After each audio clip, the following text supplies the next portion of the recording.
I can suck your dick.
Ladies and gentlemen, welcome to the stream.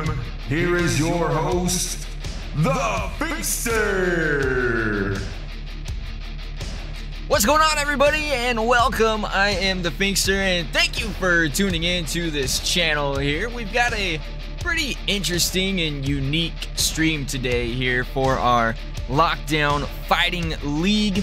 What Lockdown Fighting League is an EA Sports UFC 5 online RP sim league.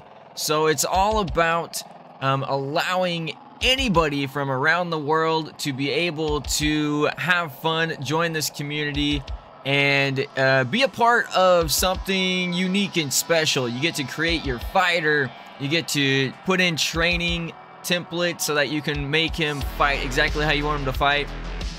You get to join gyms, which is a main thing that we're doing today. Our gym enrollment is opening in about 20 minutes or so. All kinds of awesome stuff going on in this league. Career goals that you get to do, role-playing tweets, and you get to be the character. It takes the idea of a career in the game and just goes crazy with it. And not only that, you don't even have to own the game to be a part of this league. So if you are interested, let us know and we will get you the link. We will get you the link in the Discord, so you will be set. You can join and have some fun. Need stream in Discord. Can't hear you. You can't hear me on Twitch or can't hear me in Discord? I'm muted in Discord right now, just while I do my little intro thing. So I'll explain what's going on today. As I said, all of the members get to join gyms, and we have, I think, 13 gyms total. They're there on the list. Big Jake Jitsu, Kishinao Fighter Factory, Dirty Diddle Wrestling, Dojo Jojo Karate, Elite Strike Academy, Lionheart Kickboxing, Muay Tiger Combat, Power at Will, Steel Titan Boxing, the Black Hearts, Top Tier Training, Viper Pit Kickboxing, and Wolverine MMA. So all of our members that are a part of this league, they're fighters that I've created for them.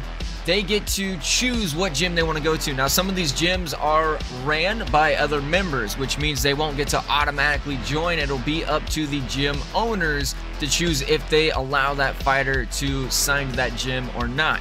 Whereas the gyms with the little hand and pin, those gyms are automatically, you get in no matter what. They are kind of former members, people that supported the channel really hard in the early days. We've created gyms for those fighters. They've been around for a while. We still bring them back from time to time because that's what it's all about here, man. We like to grow, build as a family, and even after you leave and go on to other adventures, we still like to, to have you around, especially if you were a big community member. So we've got all these gyms. We've got a ton of fighters that are getting ready to join. Spots are limited, which is why we are covering this live. 20 minutes to go here before our open enrollment begins. At the start of this season, we are in our 5th season. The start of the season, we thought it'd be cool to do this gym thing. We've had gyms before, but it was mainly for training. With UFC 5, you can't really train and build your fighter up. All you can do is adjust how he fights. So we thought, let's make the gyms be able to negotiate contracts. And it was cool, but it was a lot of work for our gym owners, and a lot of them didn't have that time to be able to do that. So what we did is we restructured how our gyms work for the second half of the season. We're going to try this system out and see how it works. Fighters can sign either 5-fight contracts or 10-fight contracts. Gyms are structured to where you'll get paid a set amount, so everyone's pretty much going to be making the same amount of money depending on what gym they sign to. So for example, Big Lumberjake owns Big Jake Jitsu Outdoor Self-Defense. Specialty is BJJ submissions. We'll get into that in just a second. But gym perks, highest base pay and highest sign-on pay. Their negative perk is they only have one gym specialty. So what that means is if you sign with Big Jake Jitsu, not only are you automatically going to be signed, but you're going to make as much money as possible. If you sign for 10 fights, you'll make 60 million over those 10 fights. If you sign for 5 fights, you'll make 25 million over the 5 fights. Your sign-on bonus instantly for a 10-fight deal is $40 million. For a 5-fight deal is $20 million. So that's kind of how the gyms are structured. These guys that are current active members got to choose how they wanted their gyms to be set up, how they wanted to pay. Some gyms, like Kishinau Fighter Factory, ran by our Basarab Bobo, he chose that his gyms are allowed to fight in 2 divisions. So those fighters can be ranked in 2 divisions simultaneously and not have to choose what division they want to be in. He also chose that goals take 3 days less. We have a whole career goal system designed for your fighters that actually take real days so that you could miss out on fights, stuff like that. But you earn career points as you complete these goals. You earn money at the end of the season. Obviously, the fighter with the most goals, with the most money, with the most wins, yada, yada, yada. We put all that together and we have our season champion that we like to give a cash prize to, and maybe a couple other bonuses and goodies. Some of our merch will be custom made for our champions, which brings us to gym specialties. Each gym has a specialty. That specialty counts towards a finish. So Kishinau Fighter Factory, if any of the fighters that are signed to that gym finish their fights with kicks, whether body, leg, head kick, any kind of kick, or power punches, which we consider hooks, uppercuts, Superman punches, or overhands. So if any of their fighters finish those, their fights, their gym earns extra points. So points are based on rounds, 6 for first round, 5 for second round, so on and so on. If you finish with a specialty, you earn an additional 4 points for your gym. The fighters that are signed to that gym at the end of the season, that is the #1 gym, highest points, they get custom t-shirts made for their gym. Season 5, gym champions, they'll have their fighters on it. They'll get that merch sent out to them as well. So I'd like to give back to everyone that is involved in this community and in this league. Again, if you are interested, you can join us. Just let us know and we will send you that link. With that said, we're about 15 minutes away. I'm going to go ahead and get everybody in here. We've got, it looks like, Joey the Thunder Car, who recently joined us, and Old Dirty Brick. So I'm going to go ahead and get these guys in here. What's going on, fellas? Welcome to the stream. How you guys doing today? Chilling. Chilling. Hell yeah, Car.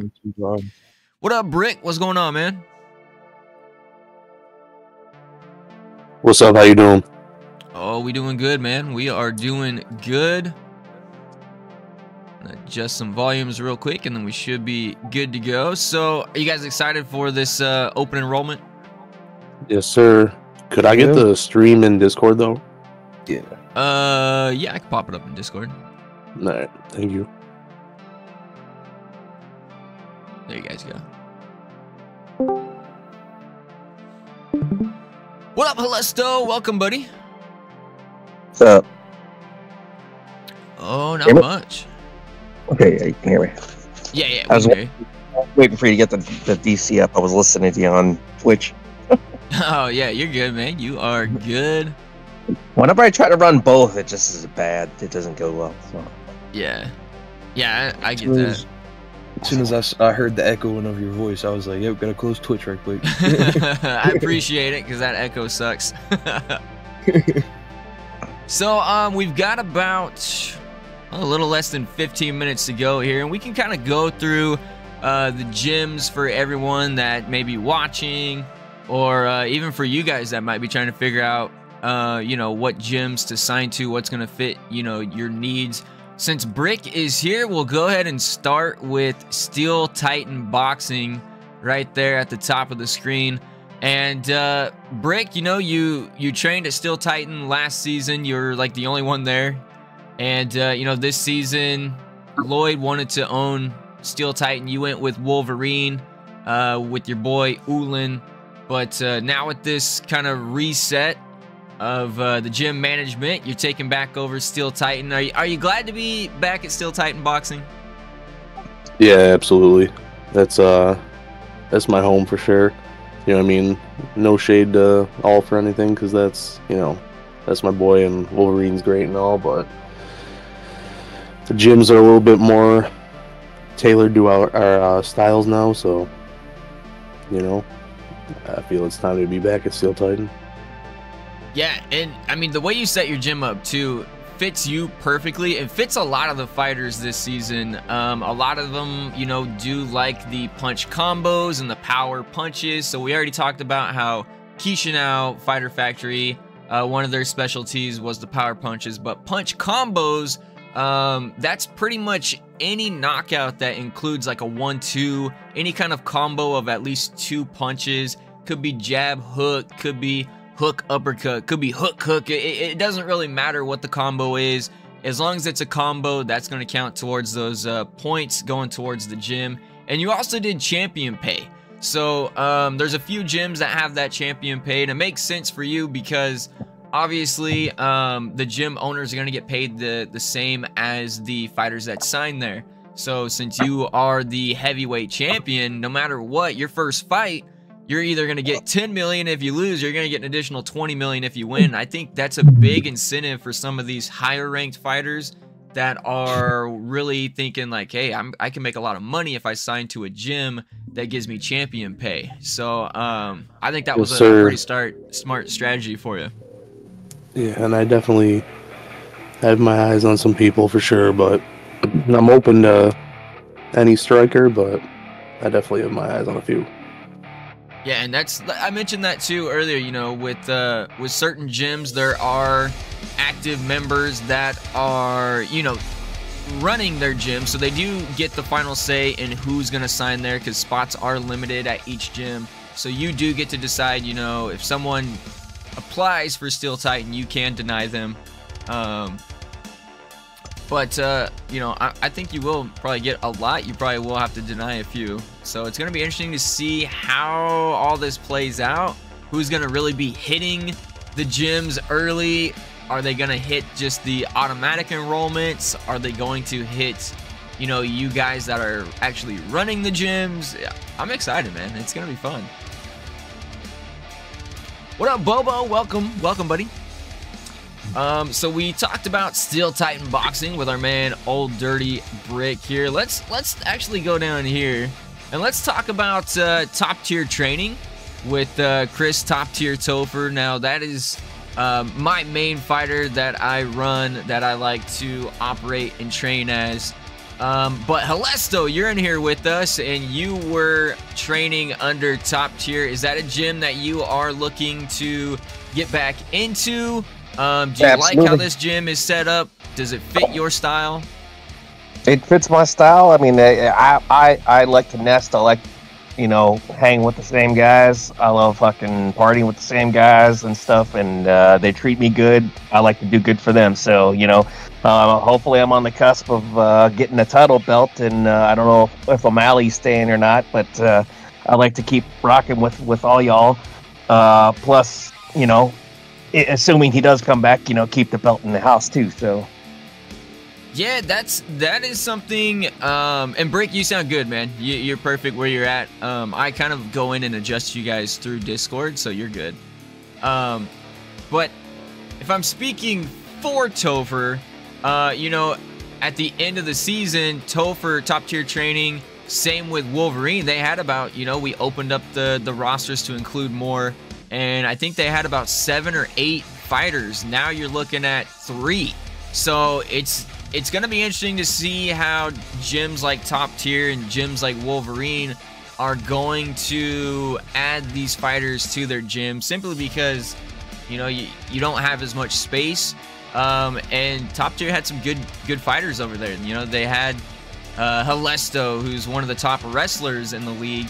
You had guys like O'Malley, who was the middleweight champion, still is the middleweight champion. He'll be fighting Helesto. So, you know, it's going to be crazy. Topher fights at middleweight as well.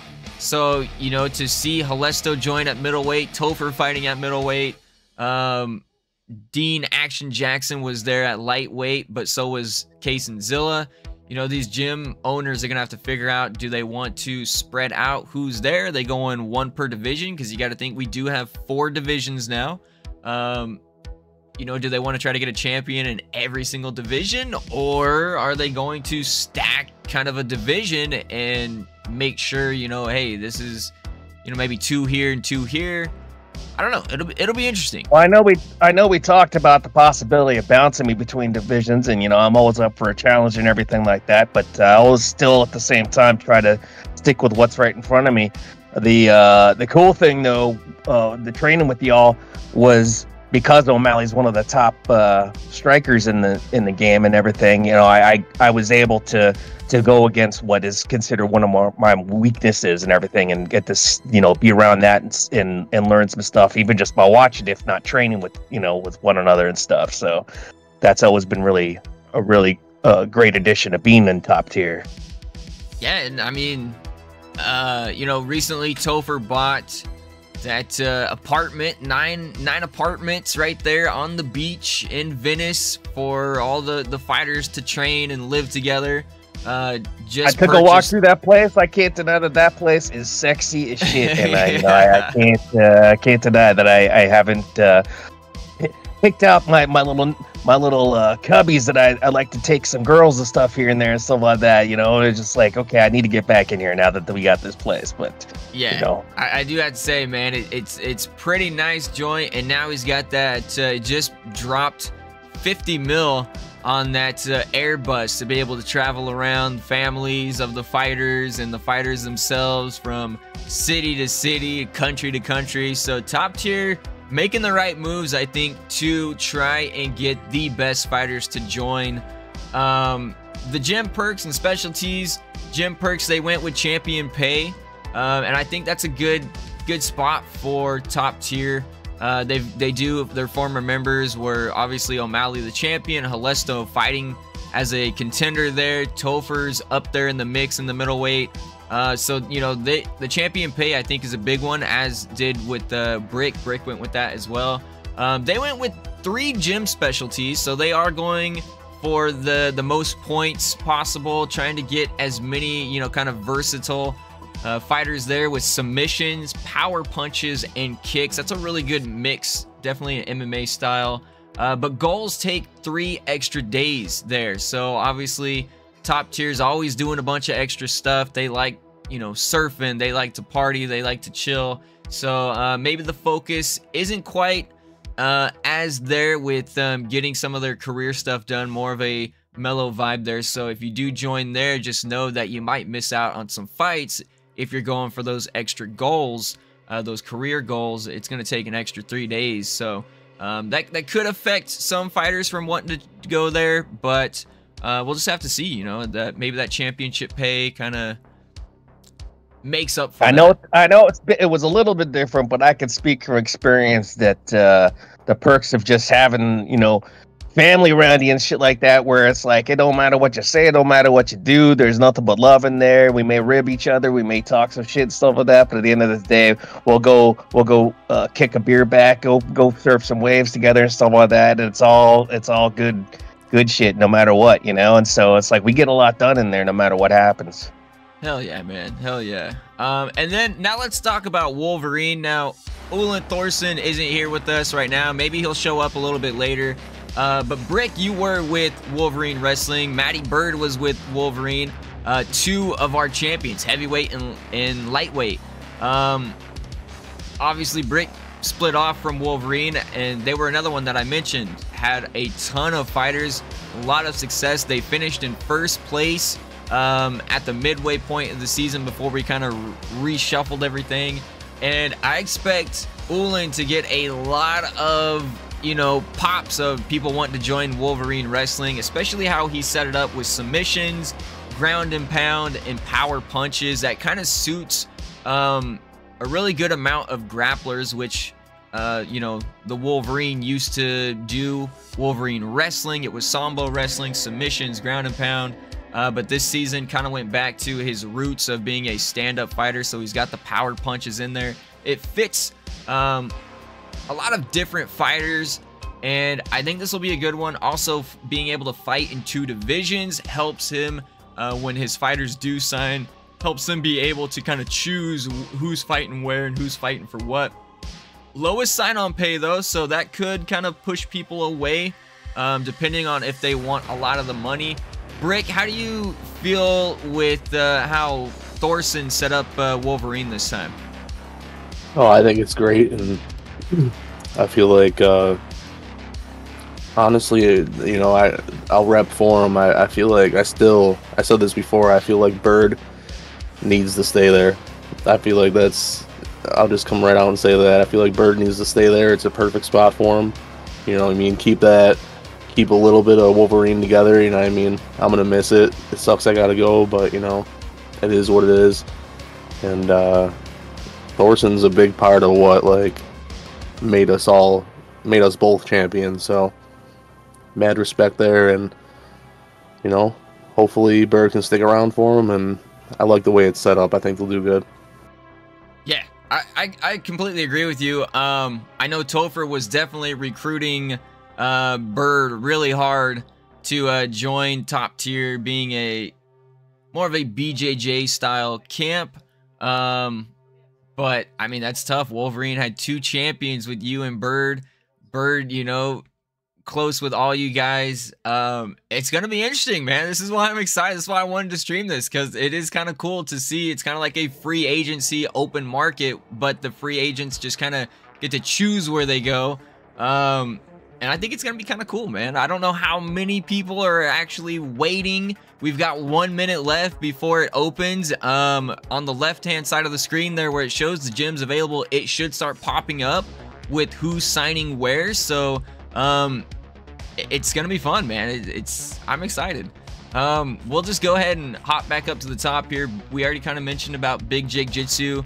For those of the newer members, maybe, or some of you guys that weren't around for seasons 1 and 2, Big Jake, a really good buddy of mine, was like the original BJJ guy from the first season. That was before we even knew postures made a difference, personalities made a difference with the AI.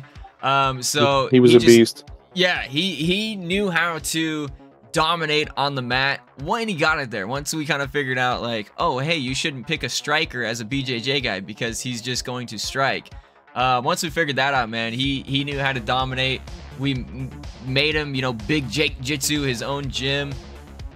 They're going to be training out of Japan, beautiful place in Japan. So that's going to be an interesting spot for who lands there. We talked about, and as well, highest base pay, highest sign-on pay, but they are a pure BJJ gym, only looking for submissions, you know, there. It's 11. So with that, let me hop in here and change this. Gym enrollment permissions now open. Messages can be sent by all.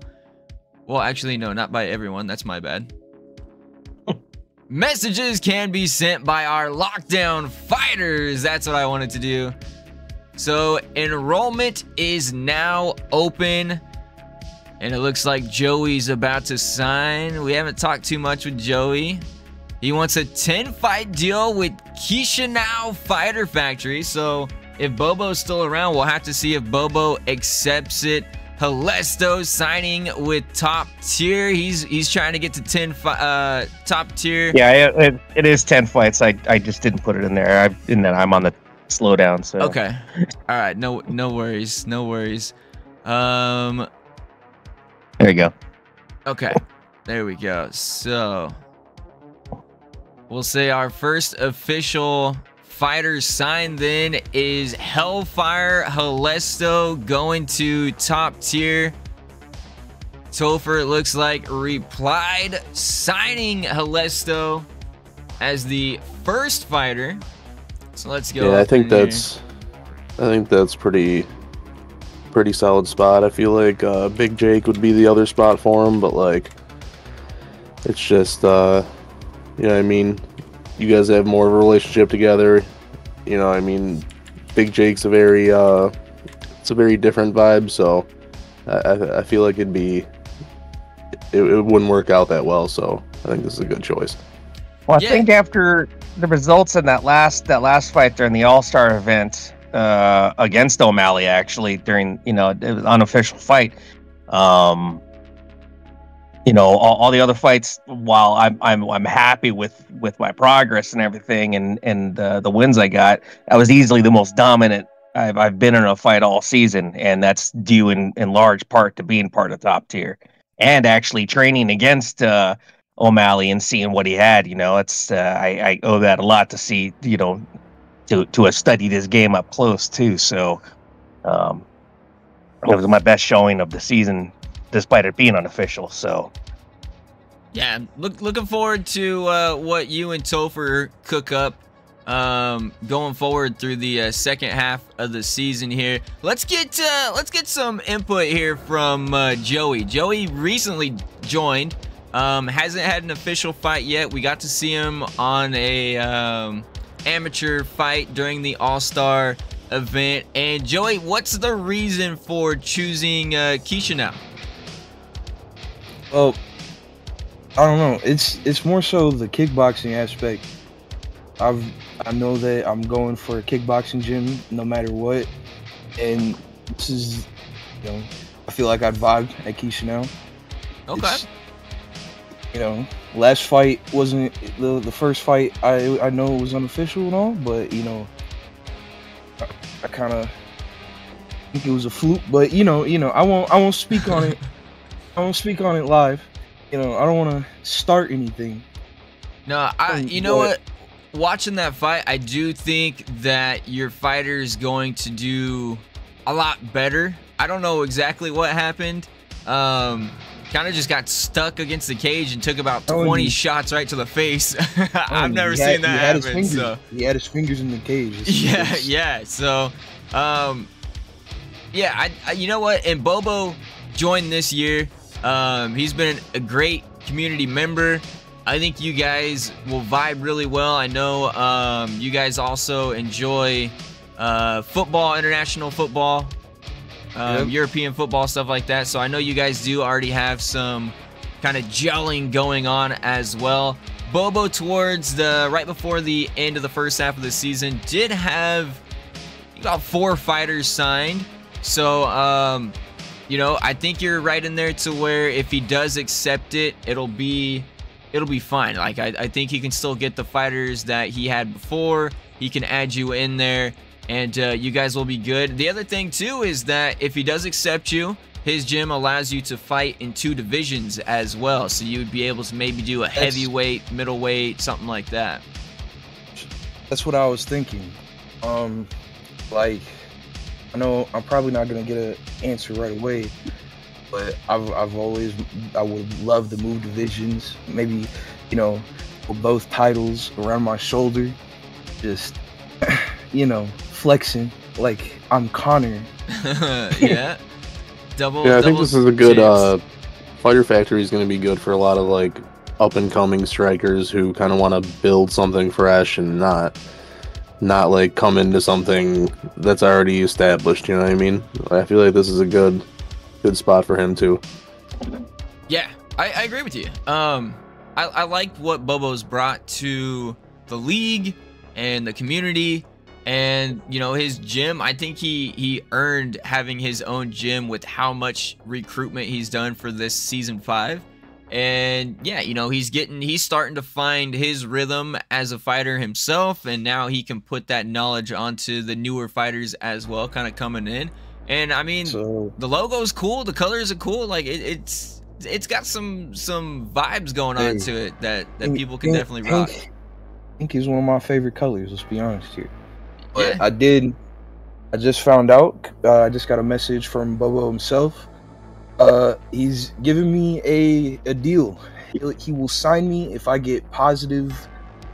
If I perform positively the next 3 fights. Okay. So then he's okay. He's keeping a spot open for me. If I perform positively, I get in. If not, I'm gonna have to find somewhere else to be, I guess. Okay. So with I have some confidence there. It's just I think it's because you just don't have any official results yet. Oh, I no, think that's all fine. Yeah, I'm gonna perform. We saw what happened in the cage and stuff like that. One for that fluke. Yeah. You were good to go. It was So all locked up. with that news car, you can sign 5-fight deals as well. Would you look to maybe sign somewhere for 5 fights and get better pay? You know, since he's kind of skipping out on you. Well, I'm gonna say this. I don't wanna set any like bad tones in a what blossoming relationship and ruin the chance. Because if it's only 3 spots and I go to some gym and I don't vibe there, and I know that I'm probably going to vibe here, I might lose the chance on that, and I don't want to miss out. I respect that. Also, I have a question regarding this. Do people have to sign? Like, does everyone have to be signed by a certain period, or can they? So, like, is that gonna work? What they're trying to do? If you fight on a card and you're not signed, you just get lowest pay, and you get lowest. You get no sign-on bonus because you didn't sign anywhere, and you just get the lowest pay. So you would be on a 5-fight deal, getting the lowest. So we might have. So, for instance, we haven't talked about Dirty Diddle Wrestling, which obviously Uncle Diddles, the Diddler, is probably the all-time greatest wrestler that we've ever seen in Lockdown Fighting. We've kept his gym around because, I mean, I just absolutely love him, man. He's one of my best friends. Gym specialty, ground and pound and submissions. That is what he did. Get you in the crucifix, smash your face in, or wear you down and choke you out. That was just what he did. And his gym perks are, you know, higher rank with ties and quicker title rematch. You know, fight in 2 divisions because he's now technically a lightweight, but he never cared about how small he was. He still dominated, so 2 divisions there. He can fight in both of those if he wants to. But lowest base pay is, you know, one of maybe the downfalls of people not wanting to go to his wrestling gym. So any fighter that doesn't sign to a gym, you get no sign-on bonus, and you're just going to get the low base pay, which would be the 5 mil over 5 fights. So you're only going to be making 1 million per fight. No bonuses, nothing like that. So it is obviously a good thing to sign to a gym because you'll get paid a little bit more. You'll get to kind of like, you know, get maybe familiar with other teammates. Ulan, I know, really wants me to bring back the like individual gym text channels so that, and you know, everyone can kind of talk to each other. So I might do that, and then, you know, that way it will add kind of more of that, hey, I need to work on my training form. I don't like how my fighter's fighting. Can you guys give me some tips? And it'll allow you guys to kind of talk with each other that way. So, you know, that is something you might want to think about, Carr, is that if he's gonna make you wait. I got some more news from Bobo. He's listening in, so he just told me I could sign for a 5-fight deal somewhere else, and if I have a positive record, he'll sign me the moment I get out the contract. So, well, then there we go. So so Bobo, shout out to Bobo listening in. Bobo's saying, hey, you know what? Fight a 5-fight deal. Maybe he'll sign one of his fighters if he's got someone interested to a 5-fight deal. And, you know, I wonder how that works. Is it going to be like, oh, hey, you impressed me. I'm going to kick this dude to the curb because you're better than him. Mm-hmm. Oh, so that's another part of the aspect of the contract length as well, right? If you go 5 fights, then you can go, you know, you can go somewhere after just 5 fights instead of having to wait all 10. So, you know, obviously with 10 fights, we have 15 events left, so you probably won't even get to complete all 10 of those, right? You'll probably get, I feel like most of you guys are gonna fight maybe once every 3, so maybe about 4 or 5 fights total. So the 10 fights is pretty much okay, I'm signing here for the rest of the season, I just want to be here. 5 fights, you might be able to get through those and still kind of swap off. It just all depends, obviously, on my schedule. The past couple weeks, my schedule's been super busy, but I have times where my schedule's, you know, I'm a lot more open. I have more free time. So, okay, so Joey, you're going Muay Tiger Combat. I like it. Let me. I believe that one's that one is an automatic signing. So. let's go ahead. And there we go. Second fighter signed. Joey the Thunder Car going to Muay Tiger Combat. We haven't talked about Muay Tiger Combat, so let's head over here. We'll pop in Joey. I believe you're fighting in middleweight, correct? Yep. Yeah, so middleweight. On a 5-fight deal, so 5 fights. And average sign on. There we go. Oh, that's 100 mil. We don't want 100 mil. We want 10 mil. Joey's like, I wouldn't shit, mind I'll take it. I wouldn't mind that 100 mil. Hey, I already signed the contract. You put the number down. Oh shoot, I might have to check that on some of those other ones too. I must have fucked up. Added an extra 0 in there. So we'll talk about Muay Tiger Combat Gym. So when I was creating gyms years back, I thought, you know, Muay Tiger, that's a cool name. And I had already come up with this fighter, Chanarong King Gatora, King Tiger, out of Bangkok, Thailand. That's where this gym was founded. This is where my other kind of legendary fighter, Johnny Bermuda, came through when he was learning MMA. And so this man is like a full-on legend, is kind of the lore of Chanarong. He's a Muay Thai legend. And, you know, if you're looking to do clinch, knees, elbows, if you're looking to, you know, fight dirty and deliver devastating kicks, this is a perfect gym for you, Joey. And I know you talked about kickboxing. You want the kickboxing and all that. I think even with Muay Tiger, you can still get a lot of those nasty head kicks and also work some clinch as well. It's literally my fighting style. I like to close, throw knees, and then push them away and throw kicks, body kicks, the jab for the long range stuff, elbows. I hit a spinning elbow last fight.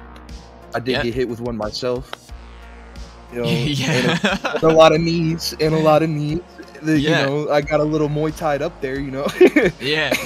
So yeah, I think this is gonna be a good spot, and I think, you know, from your story of, you know, boxing, going to, you know, battling through the adversity of prison and coming out, and now in the MMA world, you know, Muay Tiger, I think, is set up for you to really succeed. And their mentality, ran by the legendary King Tiger Muay Tiger Combat Gym, is one of the toughest and most brutal gyms in the world. An MMA gym that specializes in Muay Thai. You don't come to this gym to make friends. You'll learn from the best or die trying, literally. That is the background summary of Muay Tiger. These dudes, literally, what they do. How many fatalities they got? Dude, well, it's not a clean gym, but they train hard, man. Some dysentery? If there's one thing you can say about me from the one fight y'all seen, it will keep getting up until I do something. Something. I brought it back, but I got caught up with the kick. It was with that. You're not talking about one of those things being dying, are you? Yeah, I will die in the cage before I might.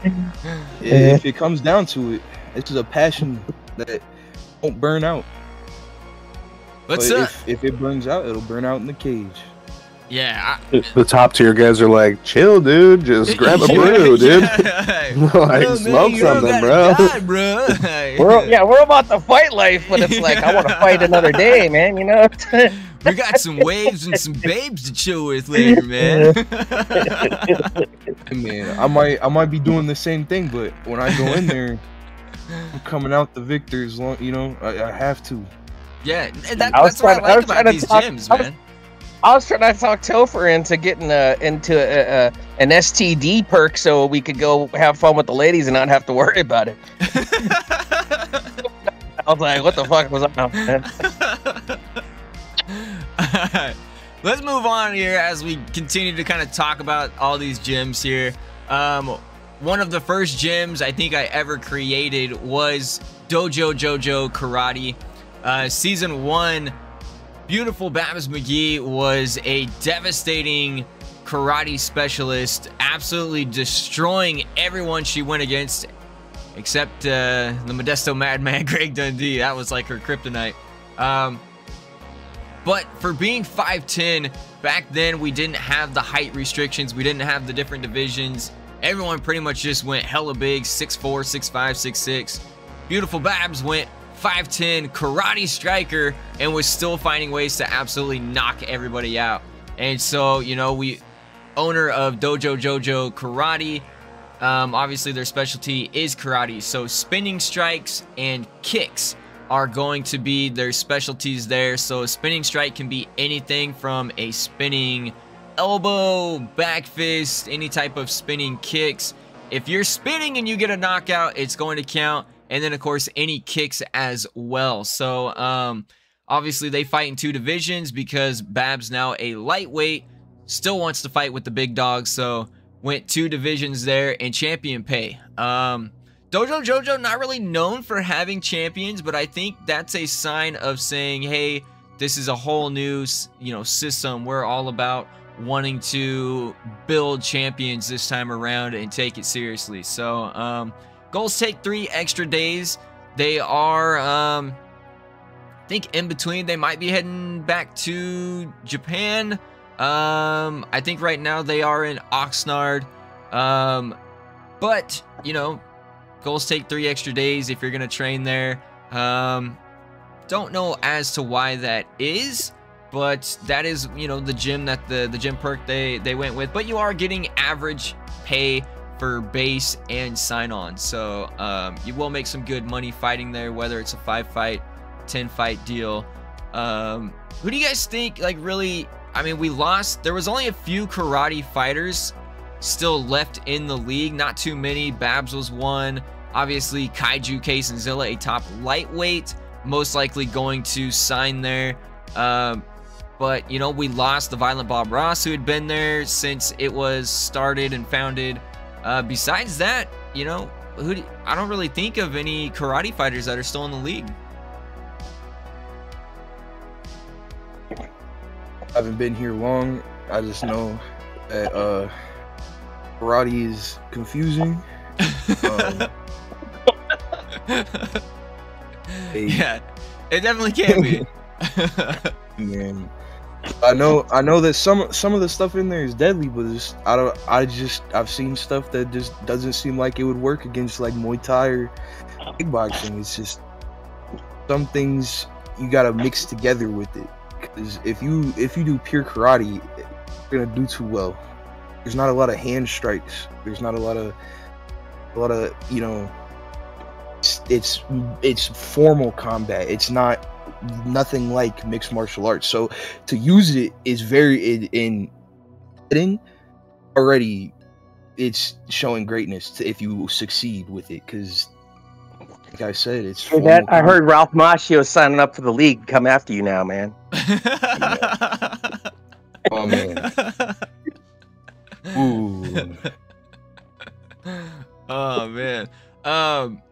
Yeah, it'll be interesting to see who goes there. It might be something to where if other gyms fill up, people may just look to go there just to be a part of a gym, or people may look to one thing about karate and watching the fighters that have the karate styles, they are extremely entertaining.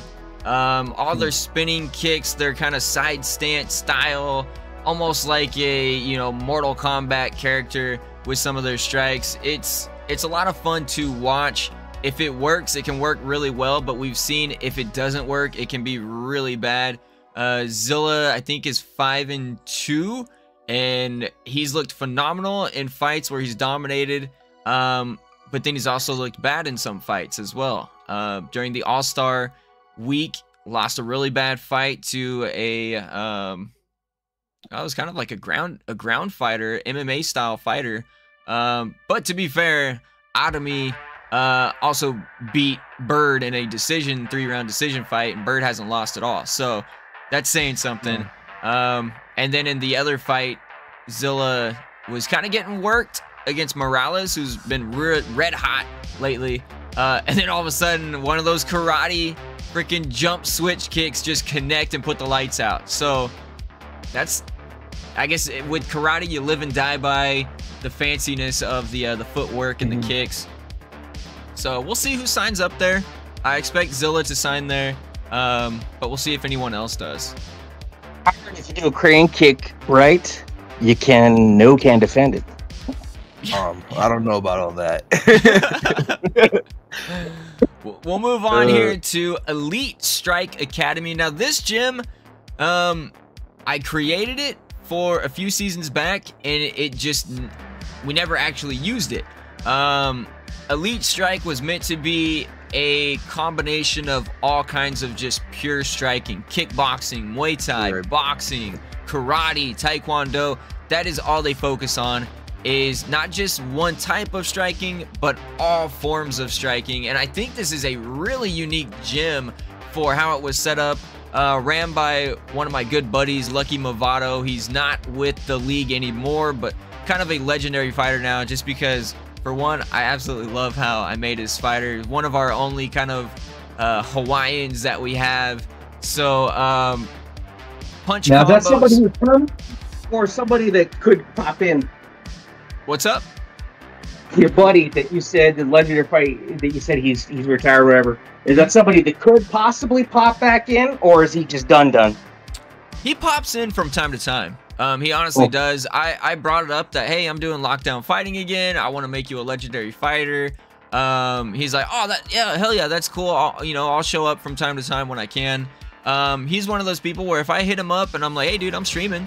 You're gonna be fighting. He'll pop in. He's always a goofball, man. He always tries to just talk some shit and have some fun. So he's got good vibes. Looks like we got another offer in here. Concrete Emmett, 5-fight deal signed with Kishinau Fighter Factory. So we will come back we'll come back to Elite Strike, but we've got our third fighter signed of the day here.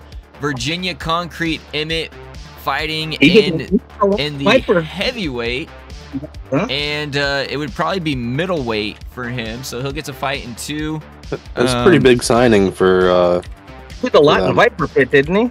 Yeah, he was one of the top guys in Viper Pit. So that's a 5-fight deal. Brother Burr. I'm gonna have to edit this one because I think I put 100 mil. I think I did 100 mil for everybody. So let's go ahead and adjust that real quick. Man, haven't you played Monopoly? That's like one of them bank errors in your favor. Right, I know, right? My brother just signed for Okay. Elite Let me Strike get this one here. Yep, all my zeros are fucked up on Signings my are coming in. on my 10s.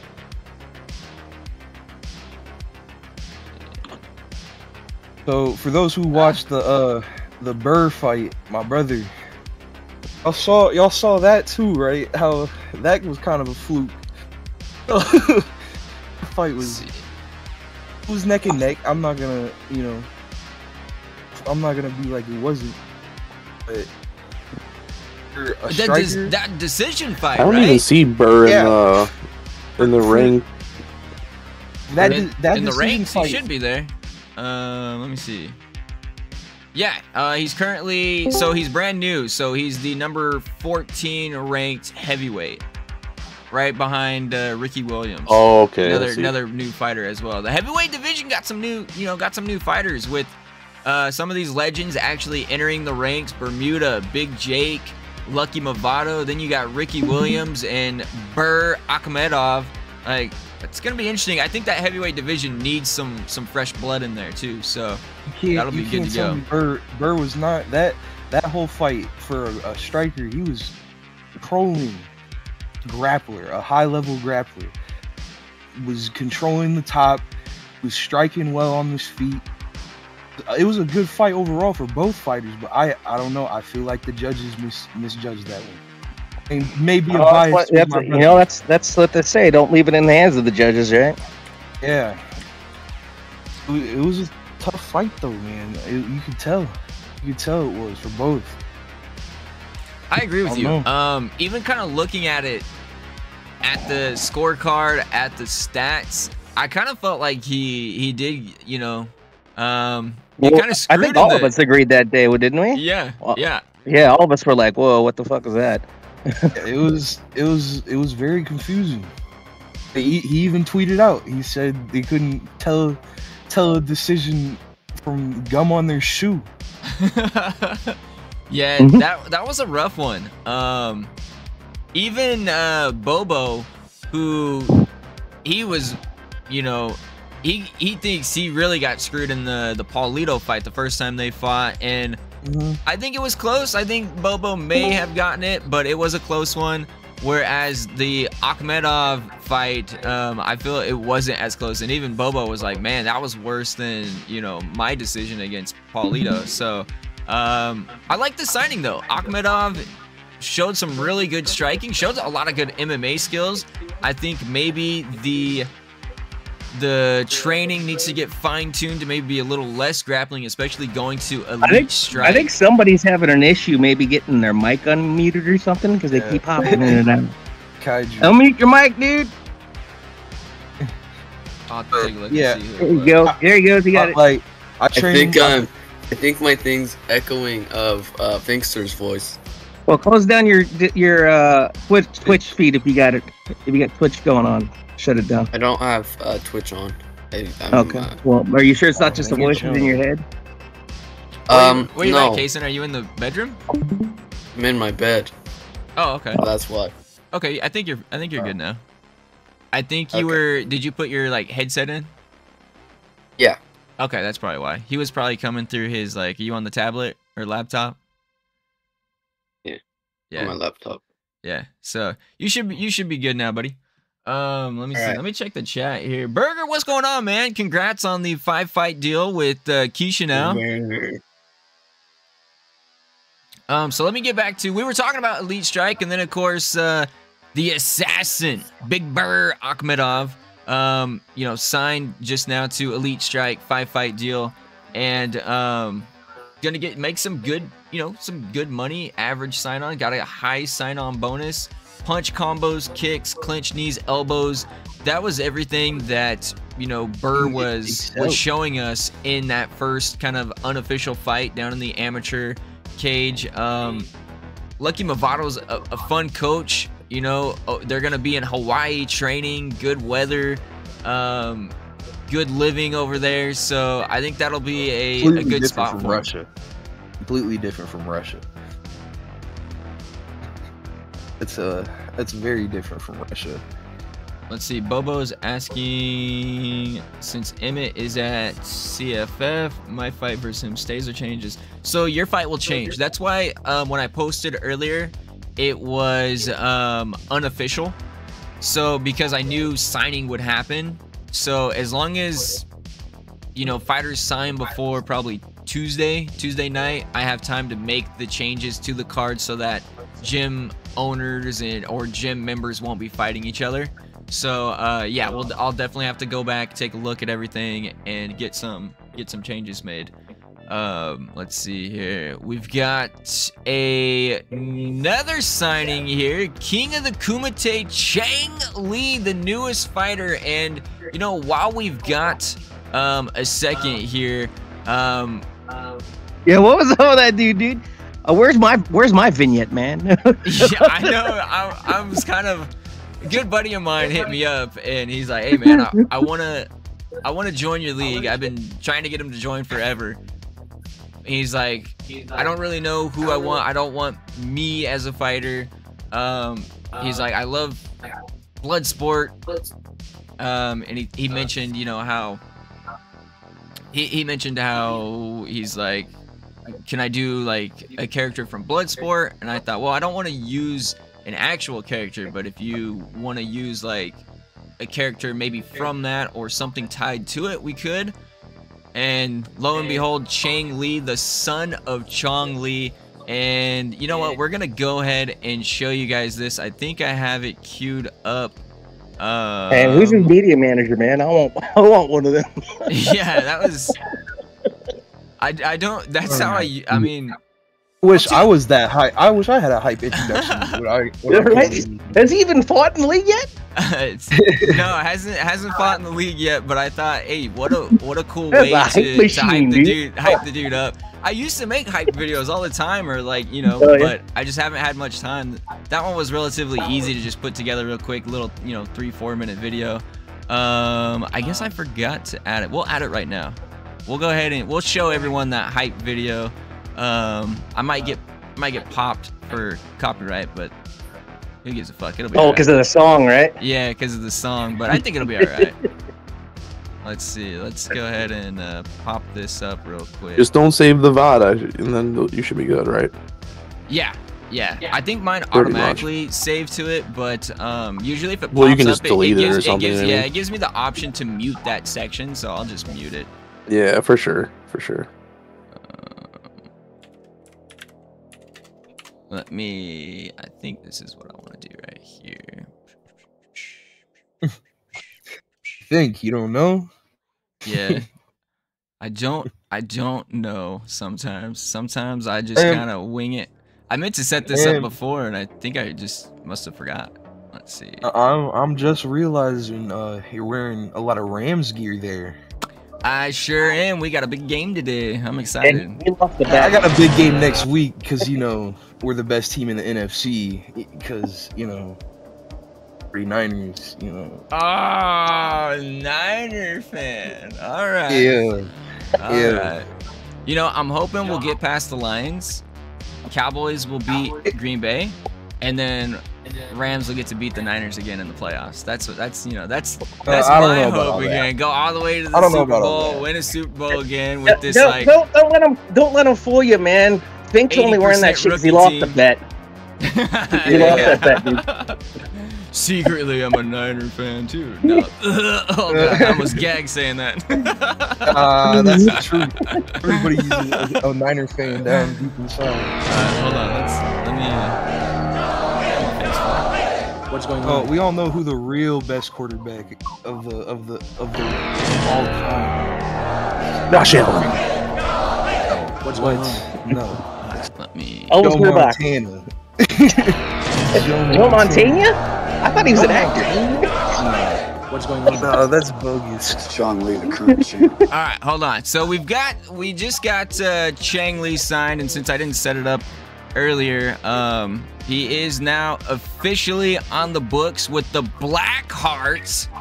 They did sign him, huh? They just signed him, so he will be training at the Blackhearts in Nassau, Bahamas, with the legendary Johnny Bermuda. Chang Lee, a new lightweight competitor here, and I think that's a really good spot for Chang Lee, the king of the Kumite. There's actually a 3-episode miniseries I was working on with Johnny Bermuda. I never finished it. I thought you were gonna say with the fucking king of Kumite. I was like, Jesus, man, let the dude fight first. Secretly, I've been working on this all year. So a few years back, I was before we started one of our seasons, I was building up Johnny Bermuda. I took it through when he started at 16 years old, fighting in the backyard. His journey from that going to the Kumite, fighting the Kumite, and winning that tournament. Then he went through the amateurs. Finally, you know, got screwed over by his coach. Kept fighting through some more amateur stuff. Finally got the big deal with the UFC. Won in the UFC. Then came to Lockdown Fighting League. So it was kind of a throwback kind of story, culminating to the next season with Johnny Bermuda officially being in it. Did his coach pull a Vince McMahon and he hit himself? It was me all along. Yeah. But I think that's a really good spot for Chang Lee, because the Blackhearts are all about submissions, and they're all about clinch, knees, and elbows. And as you're about to see here, we'll roll the hype video for Chang Lee. Dude absolutely loves to be in the clinch, loves to kick people's heads off, loves to punch the shit out of them. Higher rank with ties and quicker title rematch. That means, you know, that'll help a new fighter move up the ranks a whole lot quicker. Champion pay if he does get to the title. Anyone that's fighting for the title is going to earn either 10 mil with a loss, 20 mil if they win it. Lowest sign-on, Bermuda's all about, you know, earning your right, earning the respect. You don't get anything handed to you, so obviously not gonna be giving out sign-ons. You gotta earn it. That's why he does the champion pay. But I think the vibe of Johnny Bermuda and Chang Lee are going to just mesh really well. Looking forward to what Bermuda can coach for Lee. But now with that, let's check out this hype video real quick.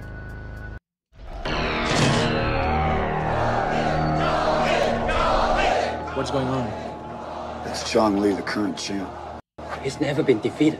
Holds also records, including the fastest KO. He killed a guy during the last Kumite. Yep, kicked the poor bastard right in the throat. I died right there on the platform. Chang Lee stood there and watched him die. Love that.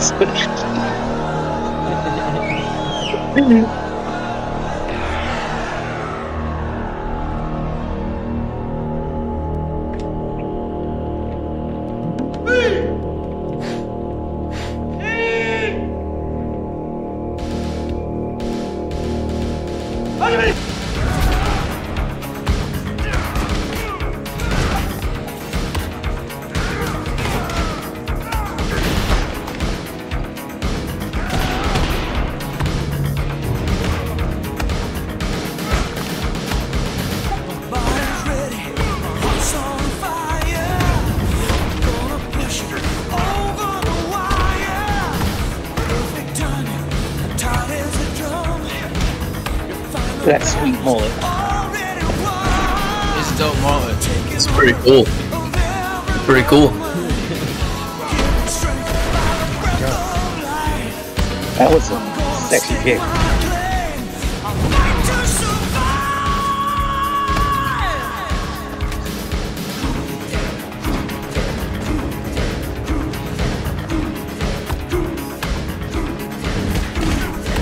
I'm gonna be right back.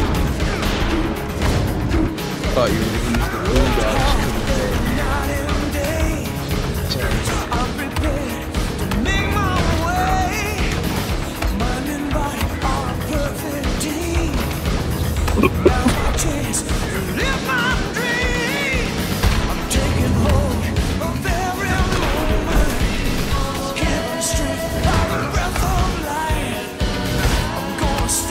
Oh, you done fucked up, son.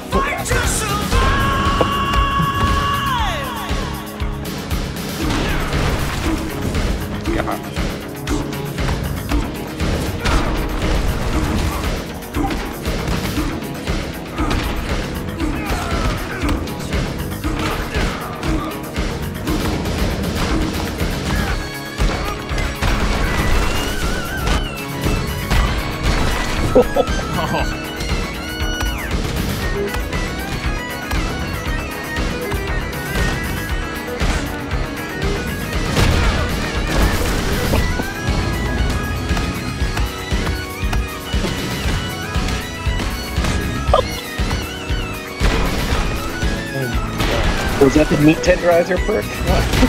Yeah, for real.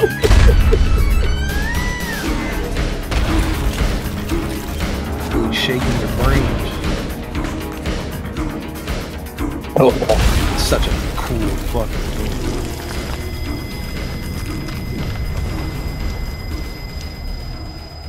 Back. It's broken. it's just like juggling that.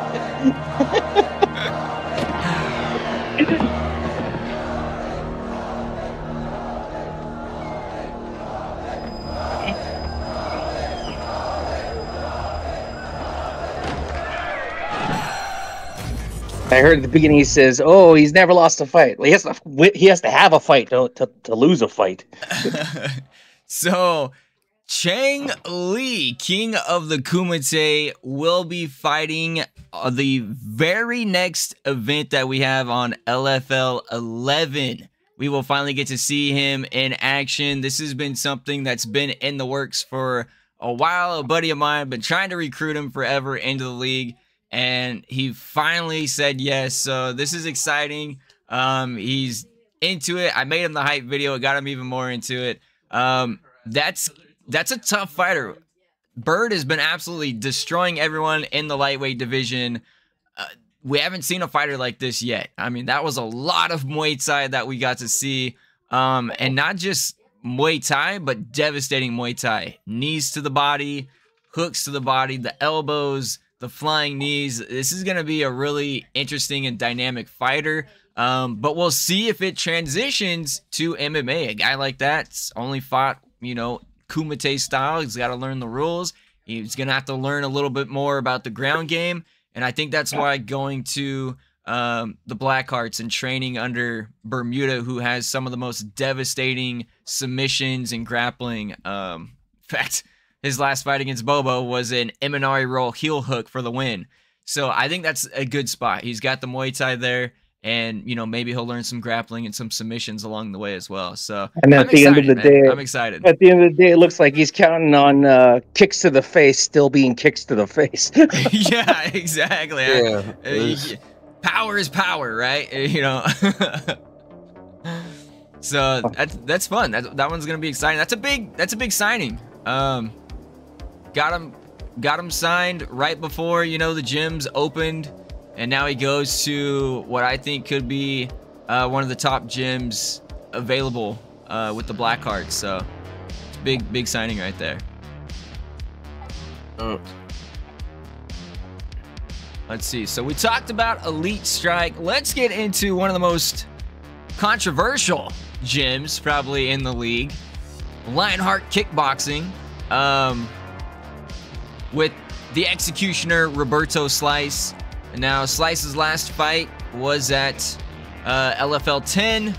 He took on his pupil, Basarab Bobo. Bobo joined the league. Slice kind of took him under his wing. He joined Lionheart, and the vibe was pretty much off from the get-go. They were always kind of beefing with each other. That was in 10? Yeah, I believe that last fight that Slice had was 10. No, oh, wow. Maybe it was 9. It might have been 9. I don't think Slice fought on LFL 10. I think he retired. I think. I don't know. Either way, 9, 10, whatever it was. Bobo ended up beating him in that fight. And thinking. Yeah. I don't know. All of them kind of meshed together. Unless I'm looking, unless I have my stats up, I don't know. But, you know, he said, me and Slice main evented LFL 9. Okay. Thank you, Bobo. So LFL 9, Bobo, it was a good fight, back and forth. Bobo ended up getting the win. Slice said, all right, I'm done. I can't do it anymore. He's been here since, you know, season 1, 2019.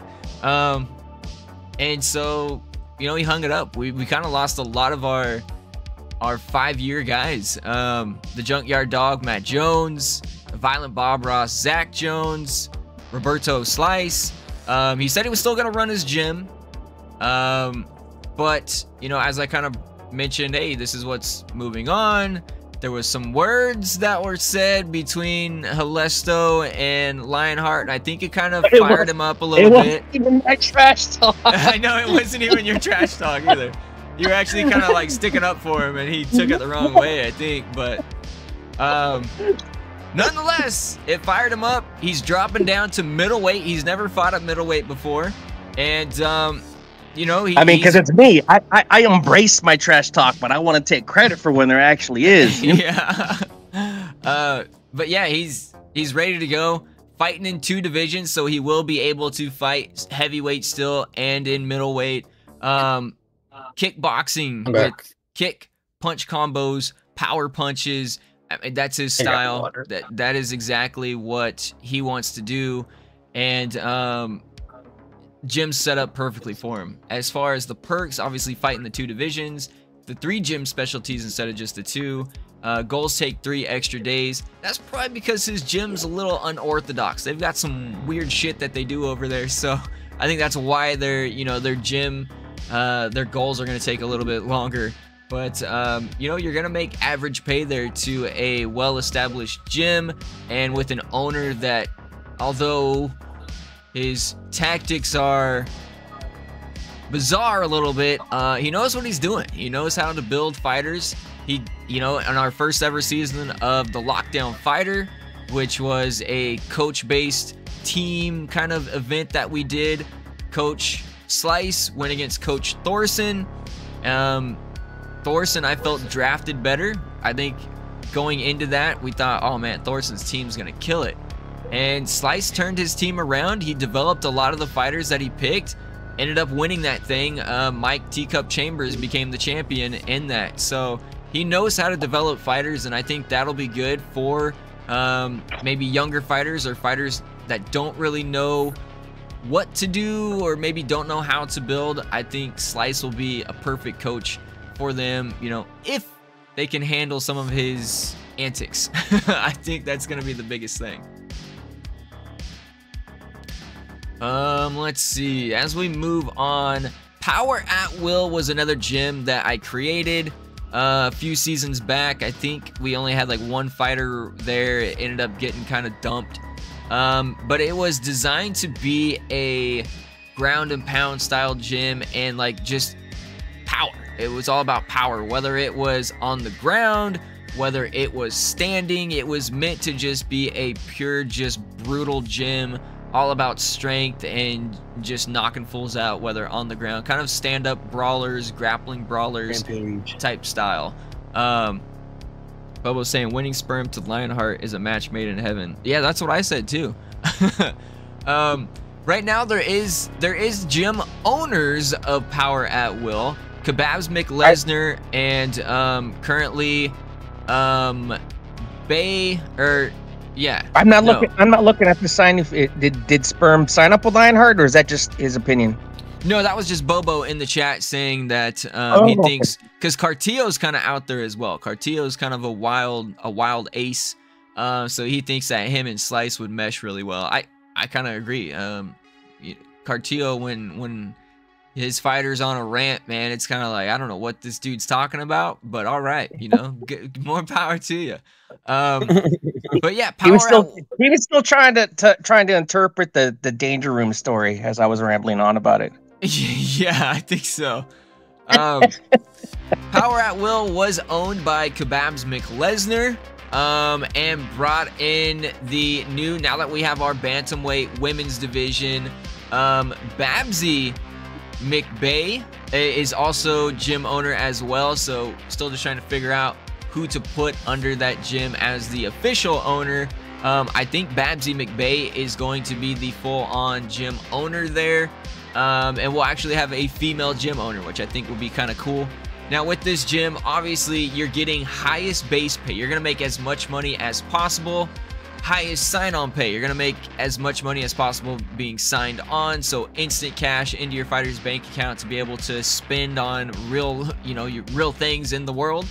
We have a system for that, so you'll earn career points for purchasing items, and it just adds to like the RP aspect of it. But one gym specialty, what do? They ground and pound. That is what they do. They'll stand, maybe throw some bombs here and there, but their goal is to get you down. They don't want to submit you. They don't want to choke you out, tap you out. They do one thing. They beat your face in once you're on the mat. Kebabs McLesner kind of had a rough start to the season, as did most of our kind of ground and pound wrestlers. But I think they're finally starting to figure out the training. They're finally starting to figure out the builds. And honestly, McLesner has been an absolute beast over the last 2-3 fights or so, getting some really quick ground and pound knockouts. So that's going to be interesting to see. Has a title fight coming up too. LFL 11 is Brick versus McLesner. This will be the first grappler that Brick will face this season, and it could be a tough fight. So this could be a huge thing for Power at Will, especially since it is kind of a newer gym. Maybe the fighters aren't as popular as some of the other fighters, but if you're looking for just pure wrestling, this might be the gym to go to, especially if a big win at LFL 11, all of a sudden your heavyweight champion is there. It could get the recruitment going, but I don't see too many people going there off of the get, simply because we don't have too many ground and pound wrestlers. Halesto, obviously you're with Top Tier, but you are a wrestler. What is your thoughts on just having a gym that's just ground and pound and no submissions? You know, how does one not love a ground and pound game, right?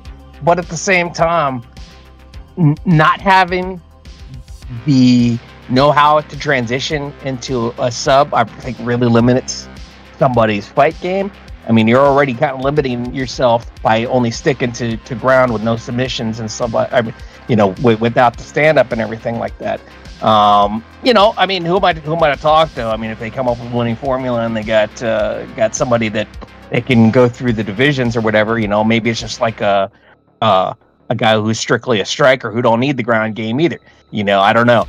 But for me, I can't even imagine having a ground game without the submission game. You know, it's just part of the gear, because it's like, you know, I know that I love smashing somebody's face and stuff like that, but you, at the same time, it's a chess match. You want to catch them off guard so you can transition to that arm bar, so you can slip that arm around their head, you know, or pull the arm back and try to get them in the Kimura, you know, whatever. I can't even imagine not having that, because I mean, the sheer joy of doing that, let alone let alone anything else. But hey, you know, whatever works for somebody, if they can work that, maybe they know their stuff. You know, I mean, there's a reason why I'm with top tier, not with a strictly ground and pound. So I don't know. Yeah, I get that too. You know, I think it's like you mentioned. There's certain fighters that just love what they do. They're fine with kind of being almost like a one-trick pony. The one thing with UFC 5, if that one trick's awesome, I mean, you know.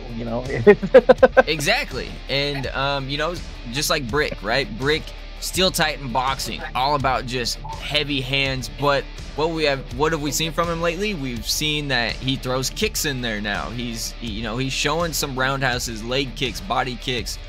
He's shown that he can at least hold his own on the ground. So I think with power at will, it's going to be one of those things where if the wrestling is really good and they maintain control and they wear you down. Let's be honest. I mean, I'm not in denial about this. I worked on my stand-up. I worked on improving that. But at the end of the day, I don't have the heaviest hands. So, you know, I can't be a striker, I mean, to a large degree. So I have, you know, it kind of, my physical attributes steered me in that direction, and I was really good at it. So if they got the guys that have the tools to be good at that, you know, who the fuck am I to talk, you know? I mean... Yeah, and that's gonna be the thing, you know, with that gym is it's designed specifically for certain types of fighters, and that's why I think it won't be as popular, but it will be extremely popular to those that just like to take people down and beat the hell out of them. I think the mentality of Khabib McLesnar, the Brutiful, that's what he does, man. He takes you down. He doesn't want to end the fight early. He what's that? The hell was that? I have no idea. I don't know. I thought you knew. No. You know, that's what he wants to do. He wants to take people down, and he wants to punish them. If it takes 3 rounds, 4 rounds, 5 rounds, it doesn't matter. And that's that mentality of power at will. They want to impose their power onto their fighters. Maybe not necessarily worried about wins or losses. You're getting paid the highest amount of money possible to just beat the hell out of somebody. And so I think that's the mentality going in. If you're wanting to sign up power at will, it's that mentality. Like, we might not win much, you know, maybe we aren't going to be the best fighters or the top fighters, but hey, guess what? We're getting paid a shit ton of money to just beat the shit out of people. So well, at the end of the day too, I mean, if I'm sitting there and I'm watching a fight and, you know, they're dropping bombs on somebody's face, even if I'm like, oh, transition to an armbar, if they get the knockout, fuck the armbar, you know, I guess. Yeah. If you got the power, use it, you know. JJ doesn't work. Just stand up. It's that easy. Just stand up. All right, let's see what else. We talked about the black cards. We've talked about top tier training. I think the only gym we haven't really talked about now is Viper Pit Ninjutsu. They're not really ninjutsu anymore. They used to be, when the gym was first designed, it was meant to be like a taekwondo kind of BJJ judo style gym, and it it kind of fit what would now be like the Vanguard style jiu-jitsu templates, where they got a lot of crazy kicks, they got some decent stand-up, but they do still have submissions in BJJ. But with Highfield taking over, he's kind of made the gym more of a pure kickboxing gym. So as you can see, honestly, it's the exact same setup as Lionheart. So what this gym does is, and they did finish second in the first half of the season. Wolverine just beat them out right at the end with LFL 10. They got a few extra wins. Viper Pit started off strong, then kind of slowed down. Highfield was really into signing fighters and then just kind of, you know, faded out a little bit towards the end. But it's the exact same setup. So maybe someone that doesn't like the antics of Lionheart goes with Viper Pit because it's designed the exact same way. The difference is with Slice, you know, you've got a gym owner that is pretty active, that will help you out, that knows kind of how to build fighters. Whereas with Highfield, maybe not as active, maybe won't be able to help you as much. But you don't have to deal with a lot of the craziness that you find at Lionheart. So that's going to be the main differences between those two.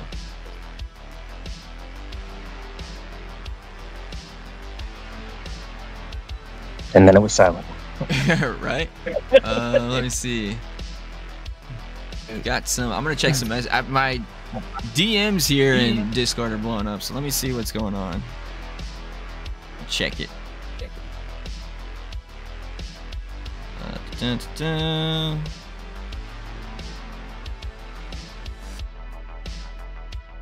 Okay, so Highfield actually just hit me up. And then, let me see, Bird.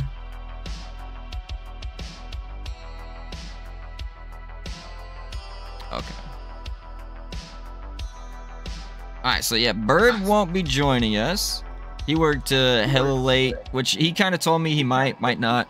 I don't believe Highfield's joining us, so I think it's just going to be us for the remainder of this. We kind of went through all the gyms, so that, you know, that way anyone that does kind of watch this back, they kind of know what gyms can do what. I don't think we missed any. Nope, I think we kind of went over all the gyms. You guys have any questions or, you know, anything that you want to hit on before we end the stream? When is 11? Wednesday.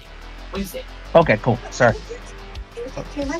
I was gonna say Steel Titans had, you know, a few talks here and there, nothing official yet, but there should be something coming soon. Hell yeah, nice. Okay, yeah, I was hoping we would get, you know, a few more people to sign up and you know, get their gyms going. But yeah, I think Kaysen, I think you got an echo going on here, bud. Yeah, hey, that's what I was trying to tell you. Oh wait, Audrey came in through and left the door open. I'll go close it.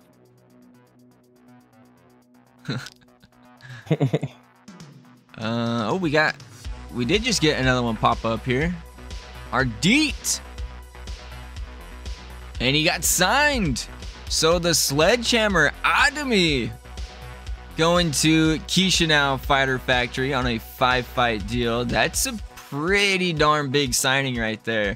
Adami was with Viper Pit, one of their top fighters. Now he will be fighting middleweight. Now Adami, I don't know, Bobo's, maybe Bobo can hear me, but is he wanting to fight lightweight middleweight or middleweight heavyweight? I know he's kind of a smaller framed fighter. Oh wait, no, he's lightweight, huh? So yeah, he'd be lightweight middleweight. That's my bad. I was thinking he was middleweight. But yeah, lightweight, middleweight for Ardit.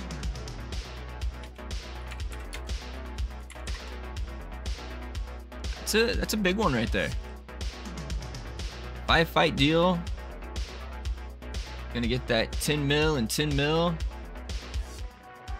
So Kishinau has one spot open. They They've Will done be the that most one to get signings it. so far. I'll be the one to get it. Kind of take a look here. Wolverine, Viper Pit, still nil. Steel Titan still looking for one. Power at Will, Lionheart, Dojo Jojo, Dirty Diddle, and Big Jake Jitsu are all still looking to get some fighters signed. Remember, if you don't sign to a gym, you're going to be fighting for just the minimum 5-fight, $5 million. So you'll be getting 1 mil per fight. That's it. No bonuses, nothing like that. So it is better to sign with a gym. Kaysen, what gym are you going to sign to? You're still here. I thought I was signed into your thing, the top tier training. Nope. So we had to reset. We're all the wiping the gyms. slate clean, brother. Yep. So if you're wanting, So if you're wanting to sign to a gym, you've got to sign to a new one. Babs McGee took over Dojo Jojo. I know you mentioned how you. I know how you mentioned that you wanted to, fight with Babs. So have you looked over the? Have you looked over the gym first? I think that's the route for him is Dojo for sure. Yeah, I think so. What's up, Ardit? What's going on, buddy? Congrats on signing with Keisha now. That's a big signing, as we mentioned. Virginia Concrete Emmett, in his second season's been really strong. Unless is Casey aware of the fight perk? Because whatever gym he thought it may not fit him now. If you think he's a karate fighter, so Dojo Jojo is gonna fit him perfectly. That's where he used to be. I was saying because he was thinking that he was signed with top tier is what I'm saying, he wouldn't sign up because that doesn't fit his style anymore, right? Yeah, so Dojo Jojo is like the best fit for you now, Kaysen. All right. And then you'll get to. I can go with that. Okay. So all you gotta do is tag Dojo Jojo in that gym enrollment page and put either 5 fights or 10 fights. And then old Babsy has to accept it.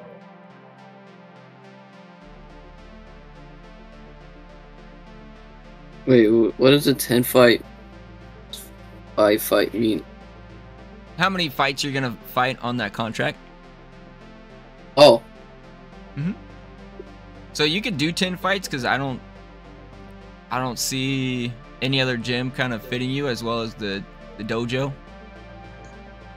All right. You get some good money there. There you go. Nice. And now they own your soul. Yeah.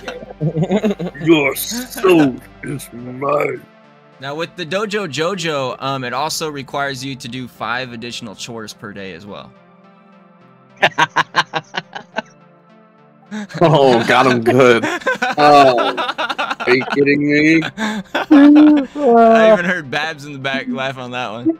Yeah, I heard her too. Yeah. Oh, he got smoked on that one. Just kidding, buddy. That's why it's a perfect fit. Yeah, just kidding. So Babs, obviously you're listening, Babs. So all you got to do is use that little writing emoji, and you can make it official and signing Kaiju Kaysen-Zilla. Kaiju Kaysen-Zilla.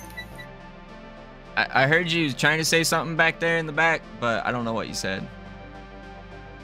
I hear your laughs because they're very laughs, but as far as when you that's bogus.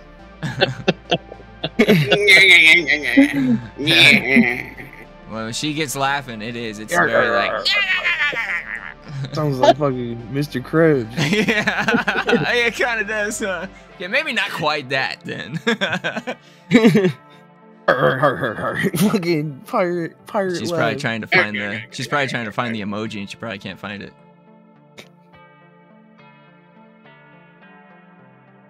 Anyway, she's looking for the bacon one. She's looking for the bacon one. The bacon one, yeah, she likes it. My fat bacon greasy body. Get in my belly. Oh man, hey, she figured it out. There we go. You figured it out. All right, so Kaysen, obviously you fight in the lightweight division, but you could fight in middleweight, or you could also fight in the heavyweight division as well, similar to Babs. What two divisions do you want to be ranked in?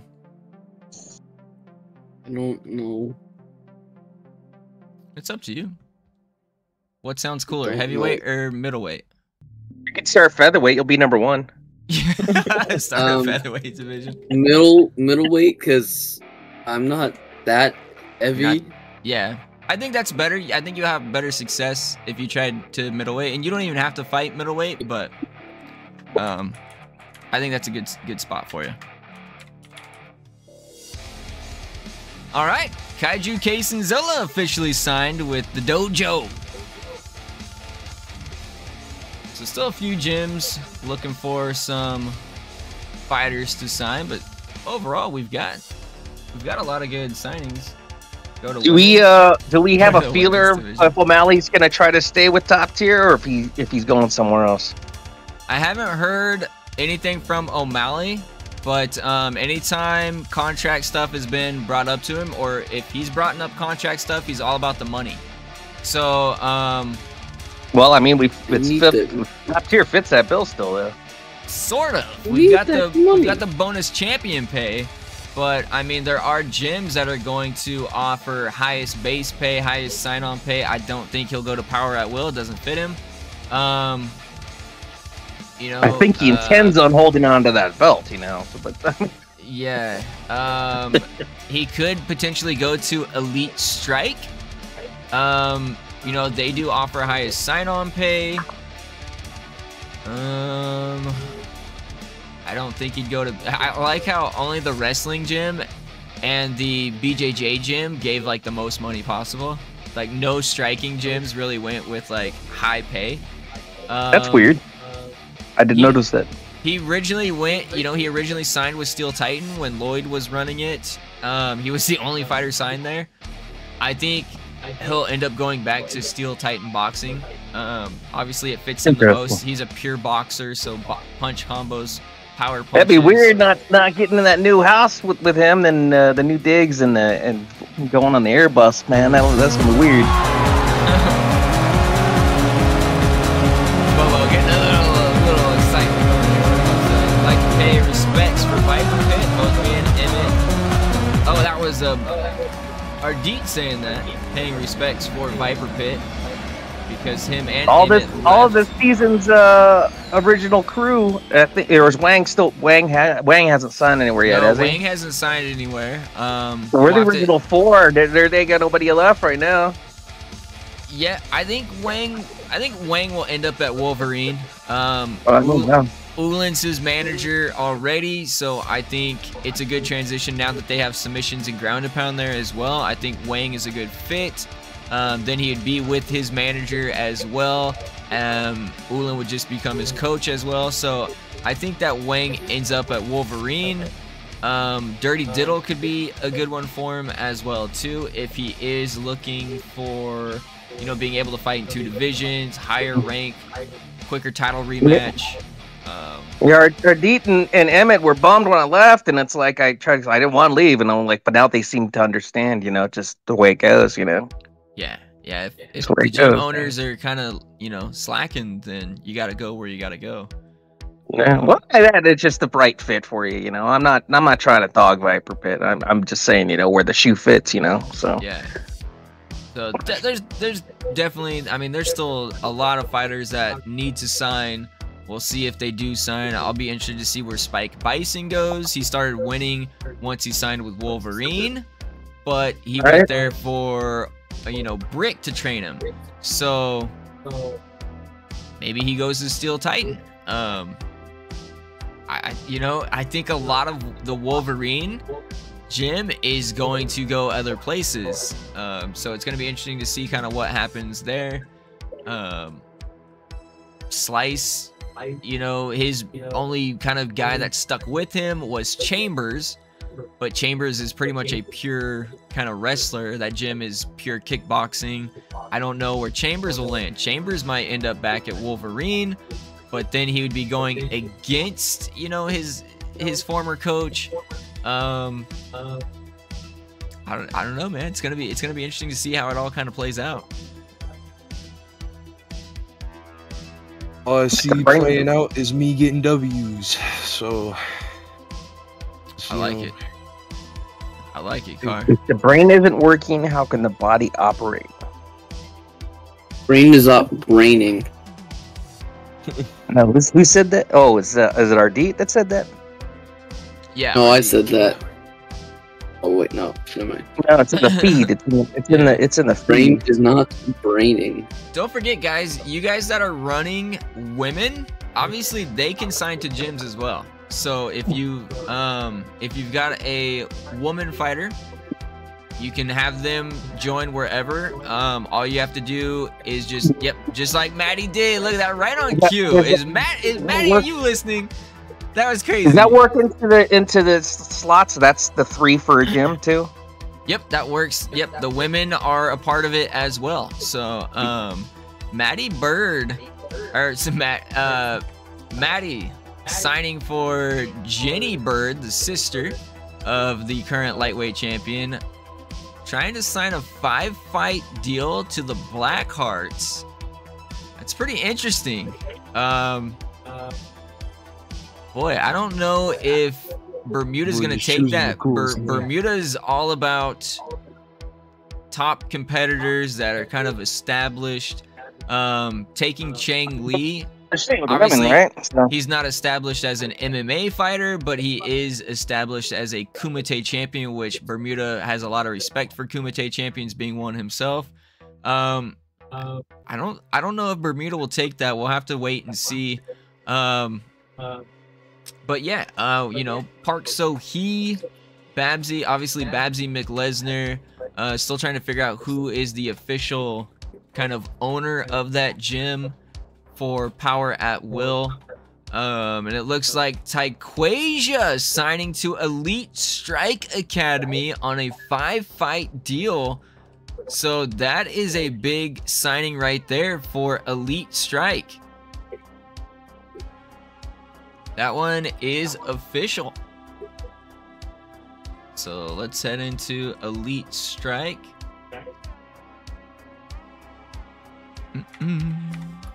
Yeah, we talked about it, and you know, I felt like, you know, I made it clear that there was going to be no female fighters at Steel Titan. You know what I mean? The spot's always open, but I think it's just a good spot for her right now to get out of New York, go to Hawaii. Correct? That's where it is? Yes, yeah, they are in Hawaii, Honolulu. You know what I mean? And, you know, work on her style, because she's, you know, she definitely worked a lot with me, but, you know, Taekwondo is there, you know, it's not just Taekwondo, but they do that. Everything at Elite. Exactly. Yeah. So I see what you mean. You know, she's already a great kind of boxer. But, you know, in that first fight that we saw of her, although unofficial, just an amateur fight, I think, you know, was working some Muay Thai a little bit, but I do think that going to a gym like Elite Strike, instead of just focusing on kind of one type of striking style, I think going to Elite Strike and training under Lucky Movado is big for a fighter that's still kind of learning the ropes and learning MMA. Obviously, you've had some wars with Lucky in the past, Break, and you know, I think he might have gotten the better of you once, maybe, but I mean, he's got that similar style of you. He wants to go in there, have some fun, throw some bombs, get knocked out, or knock his opponent out. Yeah, and, I think I've always been a huge fan of him, and I feel like it just makes a lot of sense for her, for sure. It makes a lot of sense. Yeah, punch combos, kicks, and then clinch, knees, elbows, all the striking as specialties there at Elite Strike. And you know, solid pay too. Highest sign-on. She's gonna instantly get some big money. Obviously, need some money. You're gonna be living in Hawaii. It's kind of expensive there. So that's a big signing right there. And I like that fit. That's a good one. Yeah, I agree. I think it's huge, for sure. And that money was for sure part of it too. You know, Steel Titan's not going to be about, you know, getting a sign-on bonus or anything like that. So I feel like, you know what I mean? Like I said, we talked about it, and I definitely, you know what I mean? She definitely would be glad to be at Steel Titan, but I definitely agreed with her, and we talked about it. I pushed her towards that type of style, so I feel like she's good there. So we got our first rejection. The Blackhearts have denied Jenny Bird into the gym. So we do have, I guess not necessarily our first rejection. Carr was trying to get with Keisha now and was told he'd have to wait. He wasn't full on denied. Yeah, he wasn't full on denied. Just said he needed to prove himself a little bit. Jenny Bird was denied by the Blackhearts. Told you, Bermuda, he doesn't take just anybody, man. You've got to be a little bit established if you're wanting to go to train at the Blackhearts. And we've got another one coming in, Dragana Jada, signing with Dirty Diddle Wrestling to a 5-fight deal. And that one is going to get accepted there. So Jada, Dirty Diddle signs their first fighter. They can fight in 2 divisions. Obviously, you know, women, we only have 1 women's division, so it'll just be the one. So no real benefit for that one. Intergender? Man, if it would let me, that'd be kind of wild, but... Well, in this game, you can just rebuild the character as a man. Oh, you mean like Babs? And Cub-Babs? Right? Yeah, Babs, when we were making an actual female fighter, she's like, well, what's my fighter's gonna be named? I already used Babs. Now I use Cub-Babs already. Gotta have 2 male. Like, what am I supposed to do for my female? I was like, I don't know, Babsy? Alright, so Jada goes 5-fight deal. She'll be making not 50, but 5 million.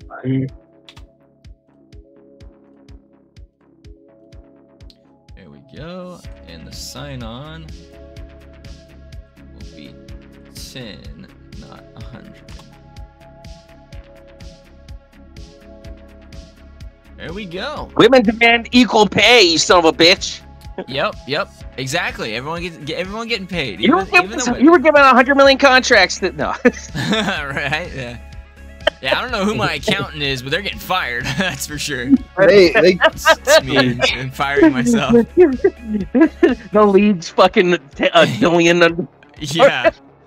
Where'd all of our money go? Hey. Where'd all my money go? I already know why you're making that mistake, because you're wearing okay, someone who makes a lot of mistakes. Okay, alright. Yeah. We can blame it on that, but we won't. Let's see. So Ardit was saying his comment about if the brain isn't working, how can the body operate? Because Highfield was the brain, and since he wasn't around, yeah, so that makes a little more sense.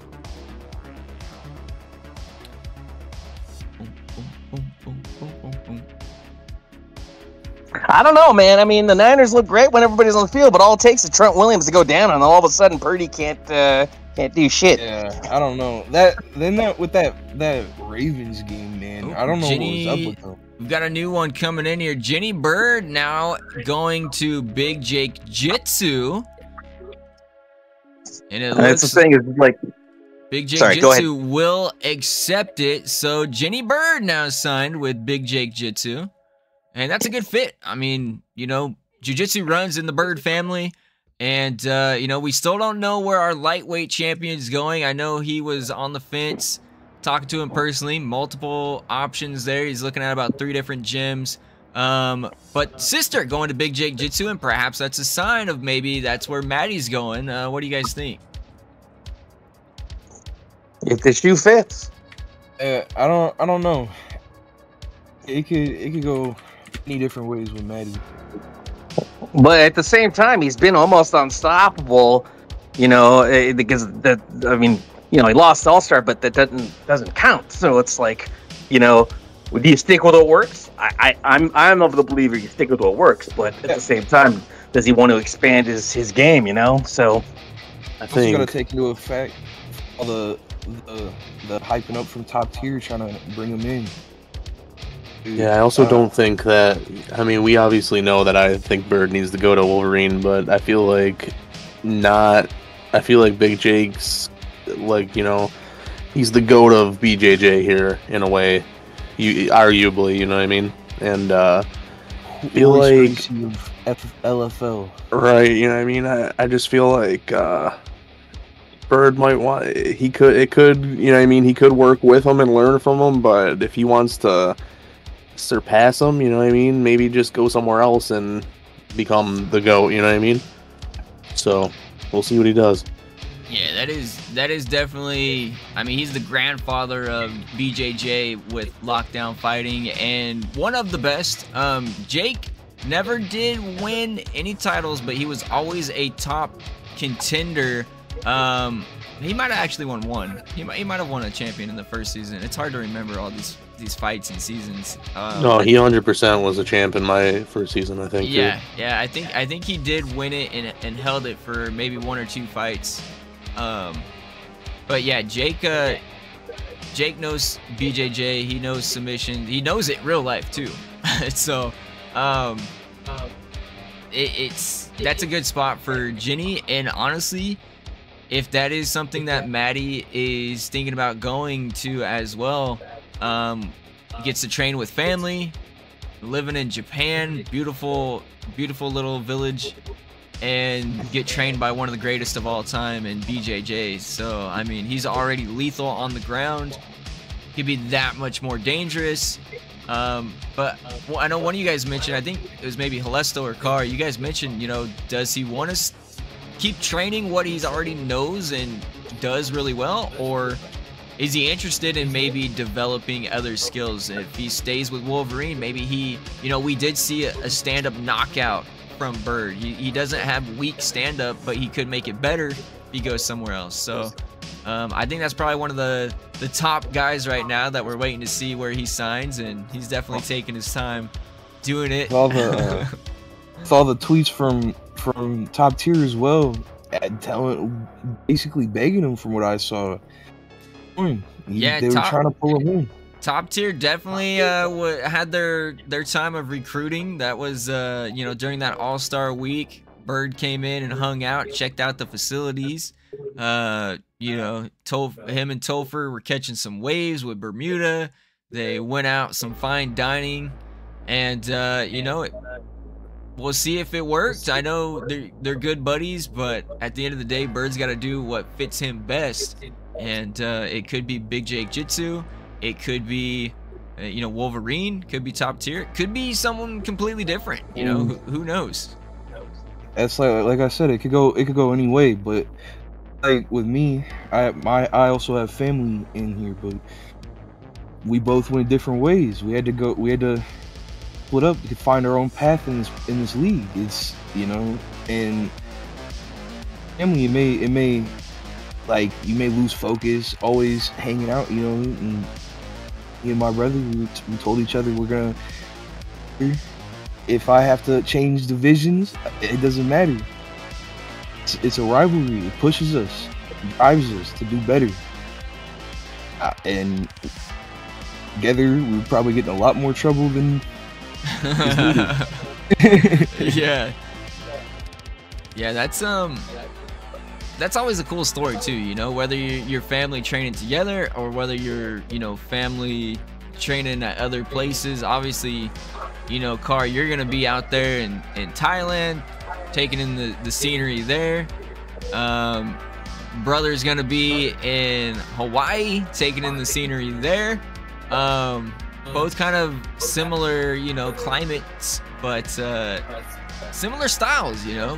Muay Thai, pure, you know, just all around striking. So it is, but at the same time, I came from a different background of boxing. I like, if I was still in my old ways, I would have went Steel Titan and trained with the boxers. But I want to develop the game. I want to be versatile. I want to be able to throw kicks, knees, get up close. You know, it's all about having everything, and things are already good. I know that. I've a Golden Glove boxer. I've been there, been through it. Show my path in MMA. It's a process, but I'm willing to do whatever it takes. Yeah, I like that. She say, man, because like people like fucking Fink have a casting couch, dude. Well, that comes off a little naughty. We don't let anyone. We don't let anyone in the Finkster's office anymore because of that. There was some rumors and some things going around, so yeah. I quit taking people into the Finkster's office. One had a stain on it. Yeah, we don't talk about that, all right?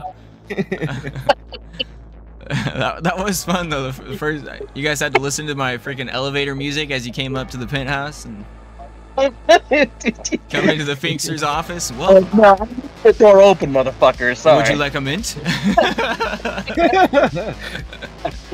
If you leave feeling weird, you'll know it was the mint. That was fun doing that though. How do you feel about Bill Cosby? Yeah. Pudding pop. I'm very excited. Like I said, I was a boxer before this. My brother grew up in Russia while in the cages, getting gulag fights for little pay. It's always a good come up story to actually be fighting for a real league with some actual rules. Me personally, I can't wait to see his growth as a fighter, and I want to see my own. And I'm gonna win this next one. Yeah. I'm coming for you. That motherfucker's gonna come in like, "Hey, you guys." I'm excited to see, kind of where your guys' careers go and where your guys' stories go. It's always good when people come into the league and instantly are invested, instantly start trying to get involved. To me, that's a good sign. You're going to be on a lot more fights. If there's a fight where I'm like, crap, I need someone to put in, and you just fought, you'll probably go right back on the card, simply because the more involved you are in the community, in the league, the more fights you're going to get, the more, you're going to be involved. You're going to get ranked higher as well, even if your fighter's not doing well. It's more based on, who's putting more into the league than just taking from it. Just have a fighter and that's it, which usually that gets a lot of people dropped just because, there's no need for it. So I'm excited. I'm glad that you guys are super invested into it. You guys are looking forward to it, and I'm excited to see where you guys' career go, what kind of stories happen. Sounds like you guys already have some, kind of good stories behind your fighters, so. Who's your brother? Who's his brother? His fighters, or his brother's Big Burr Akhmedov. Okay. And then he's dreaded, right? He's yeah, so and he's Joey Carr. Yeah. Well, I just remember the last during the All-Star event, he had a lot to say about the entire division of middleweight. Yeah. That's a tough division too, man. That's anointing himself the first Russian champion without a fucking fight. So if I know, a few events back, I was talking about how, I think it was before we had the middleweight division, we just had the lightweight division, and I was talking about how, man, the top like 4 or 5 fighters had only lost maybe 3 fights combined. They were all stacked, and then of course we did split off middleweight, lightweight, but the middleweight division right now, I think, is probably the most stacked that we've seen, as we've got another one coming in here. Schaffenhaus, I believe that's going to be the... I don't know what that was. That was me. That was me. My fault. I'm back. You're good, man. I'm back. Schaffenhaus trying to sign with Viper Pit. Viper Pit's getting us, yeah. Yeah, so we'll have to see if good old Highfield accepts the offer there from Schaffenhaus. I'm assuming that's Kennewick Schaffenhaus and not Tekka Schaffenhaus, but we'll check and see. But also, Bobo mentioned he's got a female fighter that he's looking to manage and get into the ranks. Possibly within, you know, maybe 1 or 2 events, we'll try to get some more women involved as well. Queen Lizzie. So we'll be looking forward to getting her made. But as I was mentioning, the middleweight division is really stacked. O'Malley has been a dominant force, you know. 5 Bill wins. O'Malley, you just got to give the belt to him because he's the first Russian champion, and we're all trash. 5-1 record for O'Malley. Although at the All-Star event, did lose 2 really bad fights, which was surprising. But hey, it's just the All-Star event. Maybe he was out partying. Maybe he was just, you know, chillaxing. Helesto, obviously 5-2. You're fighting for it. And I think he was just trying to build me up. Honestly, I think he was just trying to make maybe. So he thinks that I think he's in the palm of my hand. That's what I think. I think he's playing head games with me. That could be, because we do know he's got some crazy power in those hands. But you know, Helesto 5-2, Topher 4-2. Buddies now, you know, at top tier, so they're up there in the top of the rankings. That middleweight division is going to be tough. And then you've got fighters like Paulito. You've got fighters like Harper that's shown he can really dominate on the mat.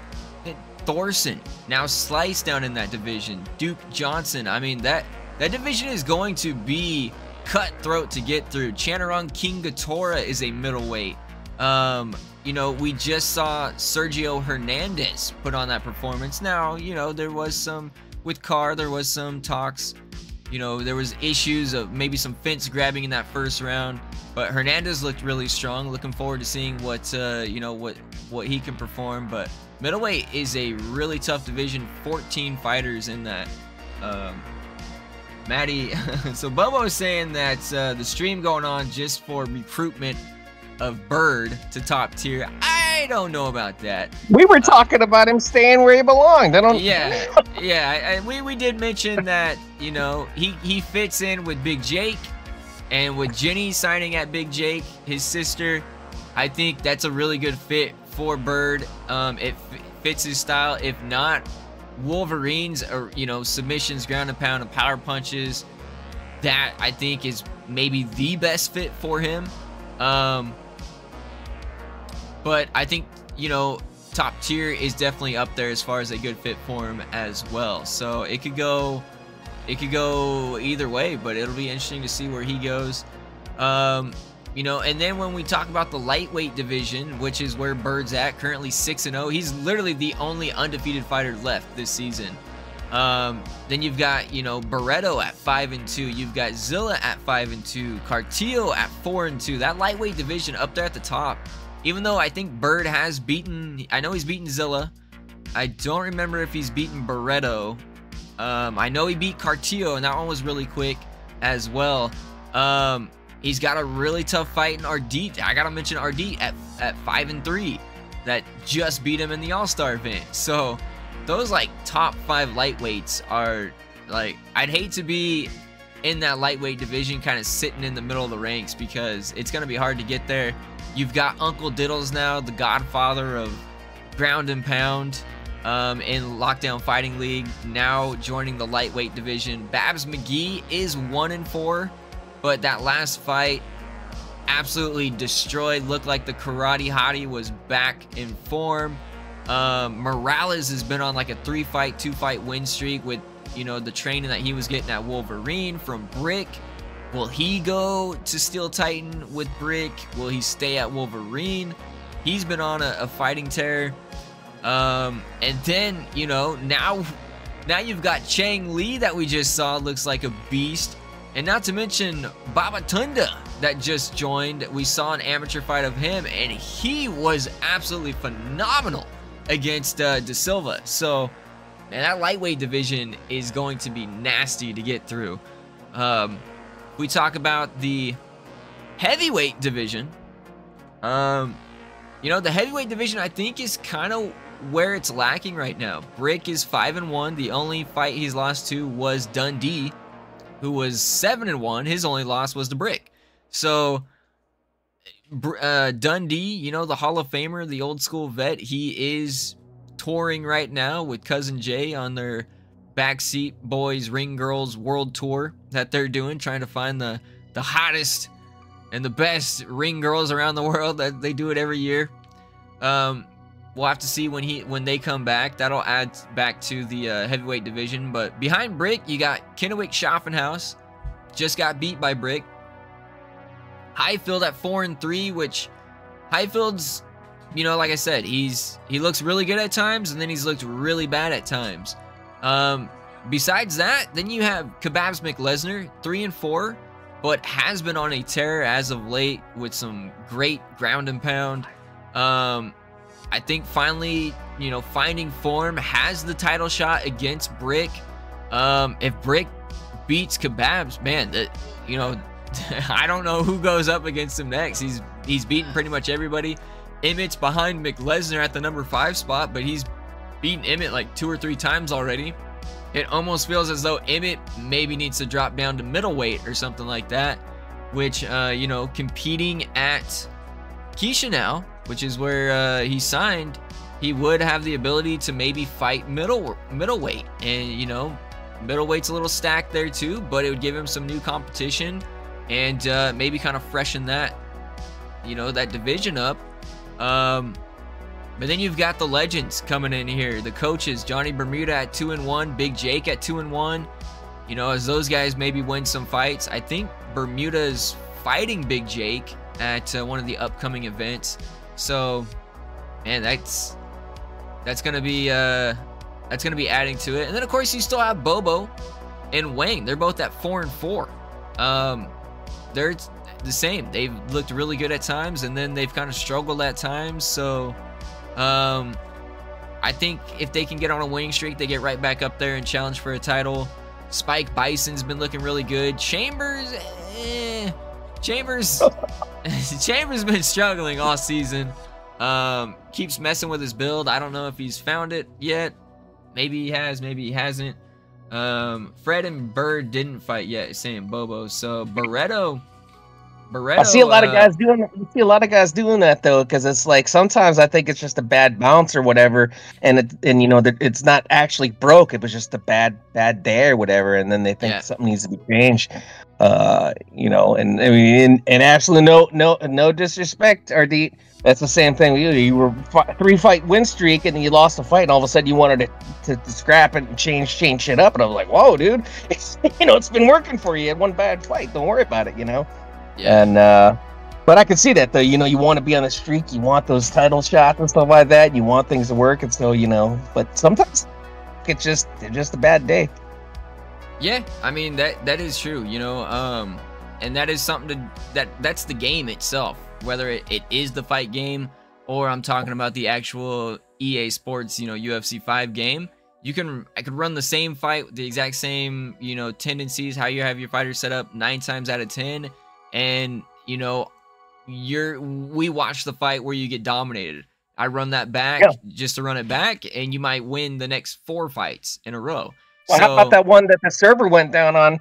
You know, it wasn't domination one way, but it was a really strong fight, and they were both going back and forth. Restarted it, and then all of a sudden it was completely dominated by Thorson, absolutely one way. So it went from being a fair kind of even fight with in favor of I think that was, let me go back to our middleweights. As soon as I see the name, I'll remember. I don't think it was Harper. It was Duke, I think, right? Johnson? It was Harper or Johnson, one of them. I think it was Johnson, because I think he had just signed at Viper Pit, maybe. I don't remember exactly. That sounds right when you say he just signed with Viper Pit. I think that's right. Yeah, and so you know, he had rocked Thorson multiple times in the first round. It just crashed. Then we run it right back, and Thorson just absolutely destroyed him. And it was like, oh, that kind of sucks, but you know, that's just part of it. So, well, especially if it just comes down to getting one hit, and sometimes you know they counter it. You know, it's just a millisecond where the guy counters it, or he slips the jab or whatever, and though, you know, another time the hit gets through, and that's just the game changer. Those little teeny things can completely shift it. You know. Oh yeah. When you guys put those training forms in, every little adjustment you make especially the tendencies, that's going to, you know, it's going to make a big difference. If you go from plus 80 stand-up striking to plus 40 to 0 to negative 40, it makes a huge difference. Like, personally with Mick Lesnar, you know, I thought, okay, Mick Lesnar is just a stand-up and brawl, take you down, ground and pound you. So, you know, I removed submissions all the way. I removed, you know, certain things, and then it just wasn't right. So what did I kept everything the same as far as template, posture, personality. Then I lowered from 80 striking to like 40 striking to 0 striking. Lowered it to the negatives, and that's where I found it. Okay, now that fighter is throwing how I want him to throw. He's not doing a bunch of crazy stuff. He's not throwing a bunch of combos. Every now and then, maybe a couple jabs or some overhands, and then takedowns. And what does that do? That allows that fighter to keep his stamina to be able to get the takedowns. Once he gets the takedowns, he has the stamina to work to the better positions to ground and pound. Once he's in those positions, he's got enough stamina to ground and pound and get those victories. And that's what's been happening. So, and sometimes it's just the matchup where just, you know, whatever, the build just didn't work against that one fighter. Yeah. But there was nothing wrong with your fighter, you know? Yep. And it just didn't work out for him. So, and then and then once you start kind of changing stuff up entirely, then it does kind of, you know, then it's, you know, you change a personality, that's a huge change. Your fighter might fight entirely different. Whereas if you just change the tendencies and sliders, it's not as big, but it can help in winning or losing. So yeah, it's all about just kind of finding it, playing it. If you have the game, obviously you can hit me up for the settings and you can test all you want. Test different things out. I don't share, you know, how fighters are set up, because then you could not necessarily cheat, but you could kind of have a major advantage. So I don't share. That's why I keep all that stuff just to me. But you know, obviously there's enough knowledge to know, okay, this guy's a kickboxer, so he's probably going with like a kickboxing template. You know, if you're a boxer, then I put in the ranks on the website that, you know, that fighter is a boxer. If he's MMA, I put MMA. So you should have to magic 8-ball it, you know, like, oh, should I do this? My sources say no. Right, yeah. Should I share it? No. But yeah, I mean, it's sometimes I feel like it comes down to luck. Sometimes we get, you know, those really good fights. It could have gone either way, and sometimes it's unfortunate. Like you get in a fight and it's like, holy shit, why is my fighter looking like this? And I could, like I said, I could run those fights back again, and it could go the opposite way. And, you know, you could dominate that fight with the exact same settings. So it's just kind of. Well, I mean, it happens in real life too. You know, I mean, we've seen guys that absolutely dominated a fighter, then they rematch it, and then you're like, oh, he whooped his ass last time, and then he loses, and you're yeah, exactly. You know, so yeah, that's pretty much you know, just kind of how it kind of pans out sometimes. But yeah, all right. Well, I was gonna get off a little bit earlier, and we got some more signings coming in. I'm sure we'll continue to get signings throughout the day. You guys can keep checking in the Discord. You can check on the, you know, the gym enrollment page. I had a lot of fun doing this. I wish it would have been a little bit more active, but I get it that we're all on different time zones all around the world. And it was a little bit short notice. I mean, I had mentioned that it was coming up, but I posted today like, hey, we're doing this today. So we'll just have to see where fighters sign. Anything else before we hop off for the day? Nope. It was thanks for having me. Nice. All right, yeah, I appreciate it, man. Brick, thanks for hanging out. Helesto, thanks for hanging out. Zilla, he's not in here anymore, but shout out to Zilla for hanging out. Also, oh, hold on here, folks. Hold on, but I see that Brick sucks. Buffo saying Brick sucks. Babs is saying she's been getting ready for work, so she's been a little inactive, but I see we might be getting one more coming in here right before we log off, and it might be the one that we've been waiting for all day.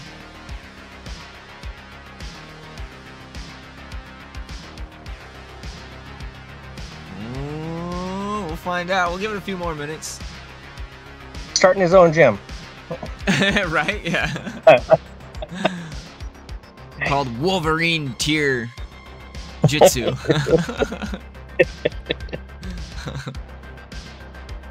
Dirty Wolverine Tier Jitsu. Yeah. I'll have to talk with Christina as well and see where she's going to end up signing. A jiu-jitsu style fighter. I do think since Babs is listening, Babs, I don't know if you'd rather have Babsy. I actually changed her name. I meant to mention this to you, but I was actually going to have Babsy McLesnar.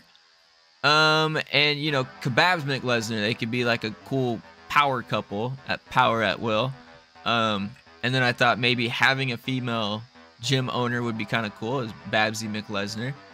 So instead of Kebabs McLesnar, Babs says she likes that. The T-Hard MMA Wrestling Jitsu Fighter Factory Pit. I like that, Bubba.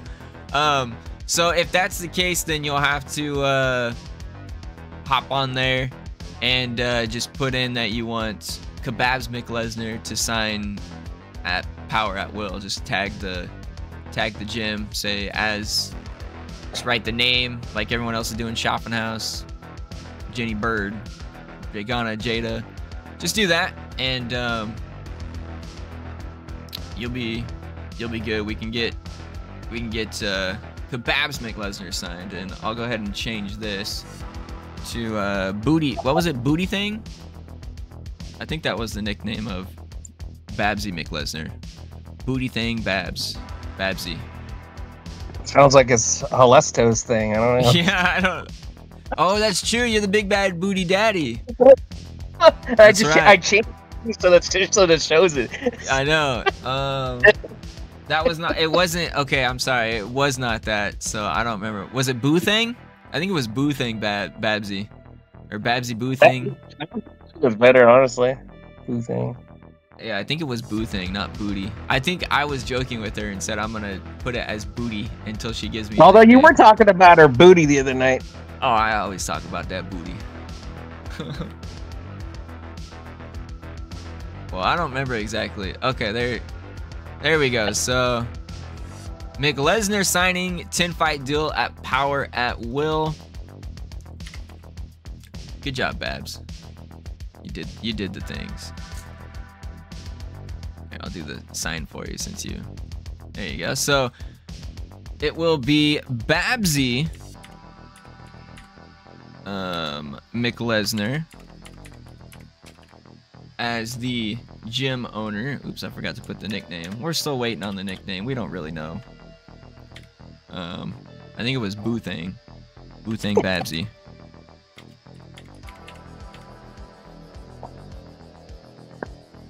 So there we go. So that means that Kebabs McLesnar will be signed to a 10-fight deal, and they're getting paid the most amount of money too, so that's pretty big. Boo Boo? Do I have to accept my own application? I accepted it for you, no worries. But if other people sign to Power at Will or Dojo Jojo, you'll have to go in and accept, or decline if you don't want them to sign. Boo Boo, okay. So Boo Boo Babsy. Or Babsy Boo Boo McLesnar. I like that. Boo Boo McLesnar. I like that. That got me. Okay, you accept it. Accept it anyways, and then I'll delete mine. That'll work. So let's see. Out of the females, I think we still got Park So Hee that needs to sign. Tekka Schaffenhaus. Maddie Sin. And I think that's it. It's about 3 feet. Oh, and Christina. Not sure where Christina is going to sign. Oops. let's see. As far as male fighters, you know, we don't know if Schaffenhaus has been accepted at Viper Pit yet. McLesner got signed. Let's see. Still waiting on Wang, Bison, Chambers, Ricky Williams, Burr Akhmedov signed. I don't think Barreto is signed, right? He probably would have been to Kishinev. No, so Barreto is still open. In there. Cartillo hasn't signed. Okay, he took it away. What's that? Briefly, Bison had signed, and then he deleted it. Oh, just now? Yeah, but he deleted it. Oh, changed his mind. Maddie likes Christina. Yeah, I'm very proud of it. So stupid. Got Chris top tier Topher and Chris top Mount Tina. That's stupid. Oh man, every time I hear it, it's just I crack myself up. I'm an idiot. Ardit signed, right? We're still waiting for Dean, Action Jackson, Chad Morales, Gustavo da Silva, Babatunda, Chang Lee signed. We're still waiting for our middleweight champion Nick O'Malley. Halesto signed. Paulito, nope. Harper, nope. Duke Johnson, Chester Chess, Alexander Lund, Tomas Perez, Sergio Hernandez, Joey Carr did sign. So, still some fighters that need a sign. We'll see where they go. All I picture every time he says it is Tina from... Yeah, she does. She tells me every time. It's like, all I picture is Tina doing that dance thing with her hair. I'm like, what? It's Christina, man. It's Christina, man. I imagine the Santina thing going on with you. That's what I imagine. Top Mount Tina. I don't know where I want to go. Well, I shouldn't say where I want to go. I don't know where Tina wants to go. We haven't really talked to her. BJJ, you know, could go top tier. I think that's a fit. Maybe Wolverine. It's a pretty good fit there as well.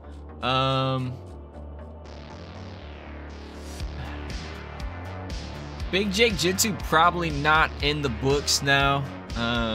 No need to have two women signed to the same gym, especially when we only have 8 women. We've got 13 gyms open now. Maybe if it came down to where there was no other gyms available, Christina might sign there, but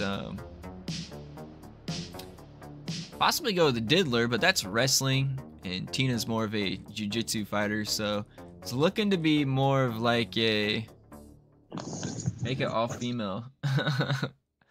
I mean, I guess technically could maybe. I don't know who else. There's no other jiu-jitsu females though. We just have Jenny Bird and Christina. I don't think Bermuda would take Christina. She doesn't really have much fame to her.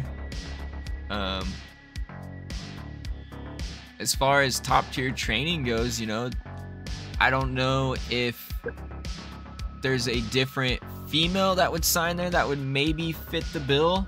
Submissions, power punches, kicks. You know, they've got 2 middleweights now. What up, One Nut? Welcome, buddy.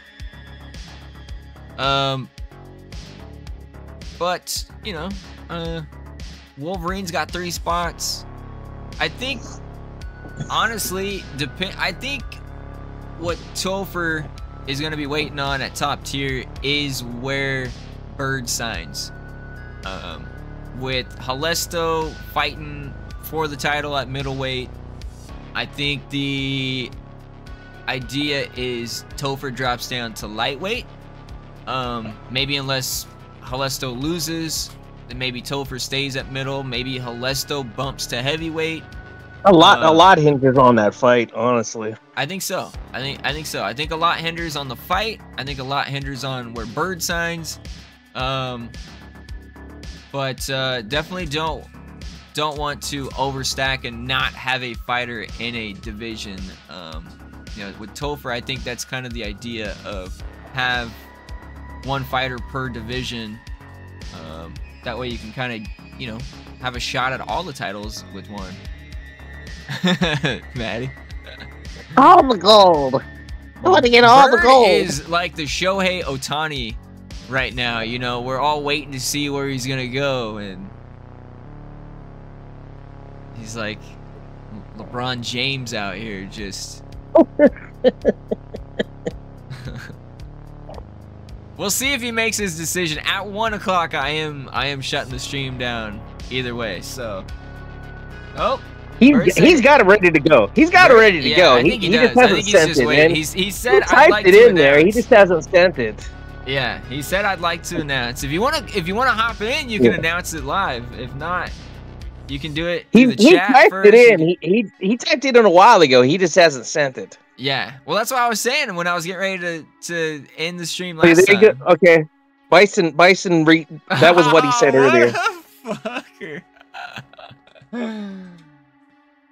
Maddie says that my chowder is available in all big chain stores. Oh, man. Bison signed, dude. Bison signed. Bison signs to Steel Titan. Well, Steel Titan is ran by Brick, so Brick has to accept it. Same with Schaffenhaus.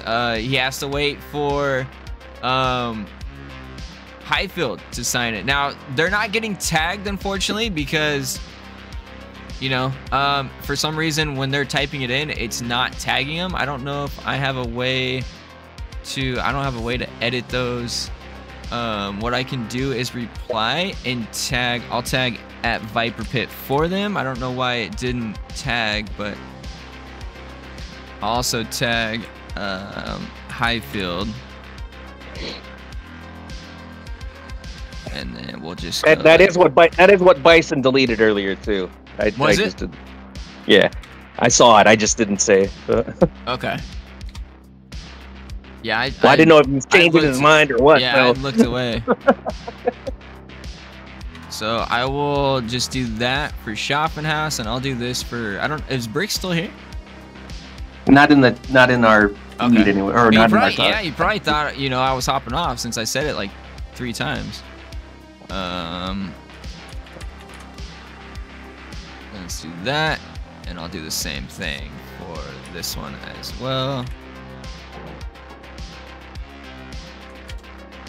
Since I don't know why I didn't tag the actual gyms. It looks like they did the. Well, I actually had to work to get my mine to top tier for some reason. It wasn't taking it. It wasn't. Yeah, it wasn't doing it. Yeah, I don't know. It might be something to do with I might have the roles set up to where maybe it doesn't allow people to add it. I'll double check real quick because I bet. Well, I mean, it did let me, so I mean, I don't know. I mean, let's see. When I was trying to, it wasn't cooperating at first. Viper Pit. Allow anyone to mention this role. That's what it is. So I have some of these to where people can't mention them, but we'll fix it. Maybe that's why he deleted it earlier. Yeah, because it wasn't working. Yep, and Steel Titan was the same way, so that was the issue. Some of these gyms don't have the option to, so we'll go ahead and fix all that. All right, now we should be good. So now it should work. Oh, it's a hella damp. Why are they damp? Huh? I don't know. Somebody in the I didn't catch it. Are hella damp. And I don't know. Yeah, Babs said she didn't have enough time for her clothes to dry, I guess, or the dryer. I thought it was maybe all those names you were calling out about her and talking about her booty. That's it got her damp. Yeah. Probably.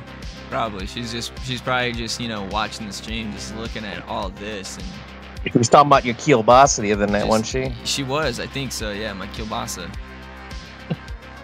She's saying no in the chat, but trust me, she's. That's a no means yes kind of situation. Yeah, exactly. Booty talk does not get me damp. No, but think about his kielbasa. Yeah, the kielbasa. Kielbasa, man. All right, it's 101. We're going to end it. Maddie, this is your chance. If you want to share your thoughts, now is the time to do it. If not, we will all find out. There was a Dan few had that wouldn't tag. powder Yeah. over New England. Oh. Yeah, so I fixed the issue as to why it wasn't working. I thought that was weird when Shopping Houses popped up, and I thought, he knows how to use Discord, so I don't know what, but that makes sense. It just, I had it set to where people couldn't at the gym on some of those, so we'll find out if Shopping House signs with Viper Pit. We'll find out if Bison signs with Steel Titan Boxing. With that, Halesto, you got anything you want to say before we dip out? Yeah, I see some typing going on. Oh, there's more typing? Okay. Who do we got? I still see Matty Bird, Oh, but nothing yeah. else. Oh, it deleted though. Ah! After all that, he's just toying with us at this point.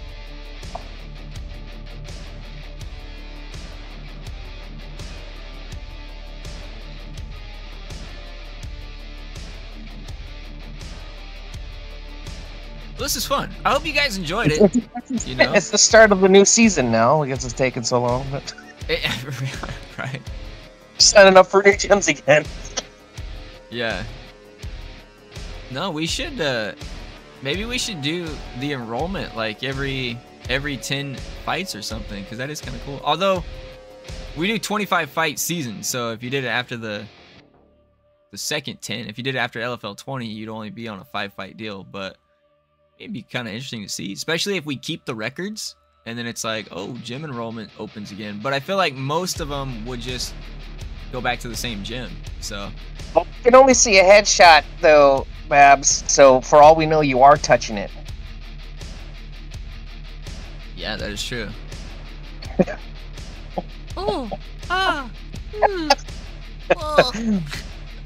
I mean the screen can only hold so much of his fat fucking face. So I it's know, like, well, I mean, I'm so fat, bacon. Actually, I am probably gonna eat a shit ton of Taco Bell after this, though. ah man, that sounds good.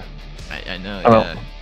All right, Maddie, that is it. I'm gonna hop off of here. I appreciate you all hanging out for this Lockdown Fighting League special gym enrollment stream. I had a lot of fun. Halesto, I hope you had some fun. What time's the event on Wednesday? Let me see. Cause I don't know. I gotta look. I don't think I've officially made the event in the whatchamacallit yet. I still need to. 10 a.m. 10 a.m. Pacific Standard Time. And it's only gonna be a little 8-fight one because I think I have work that day. So like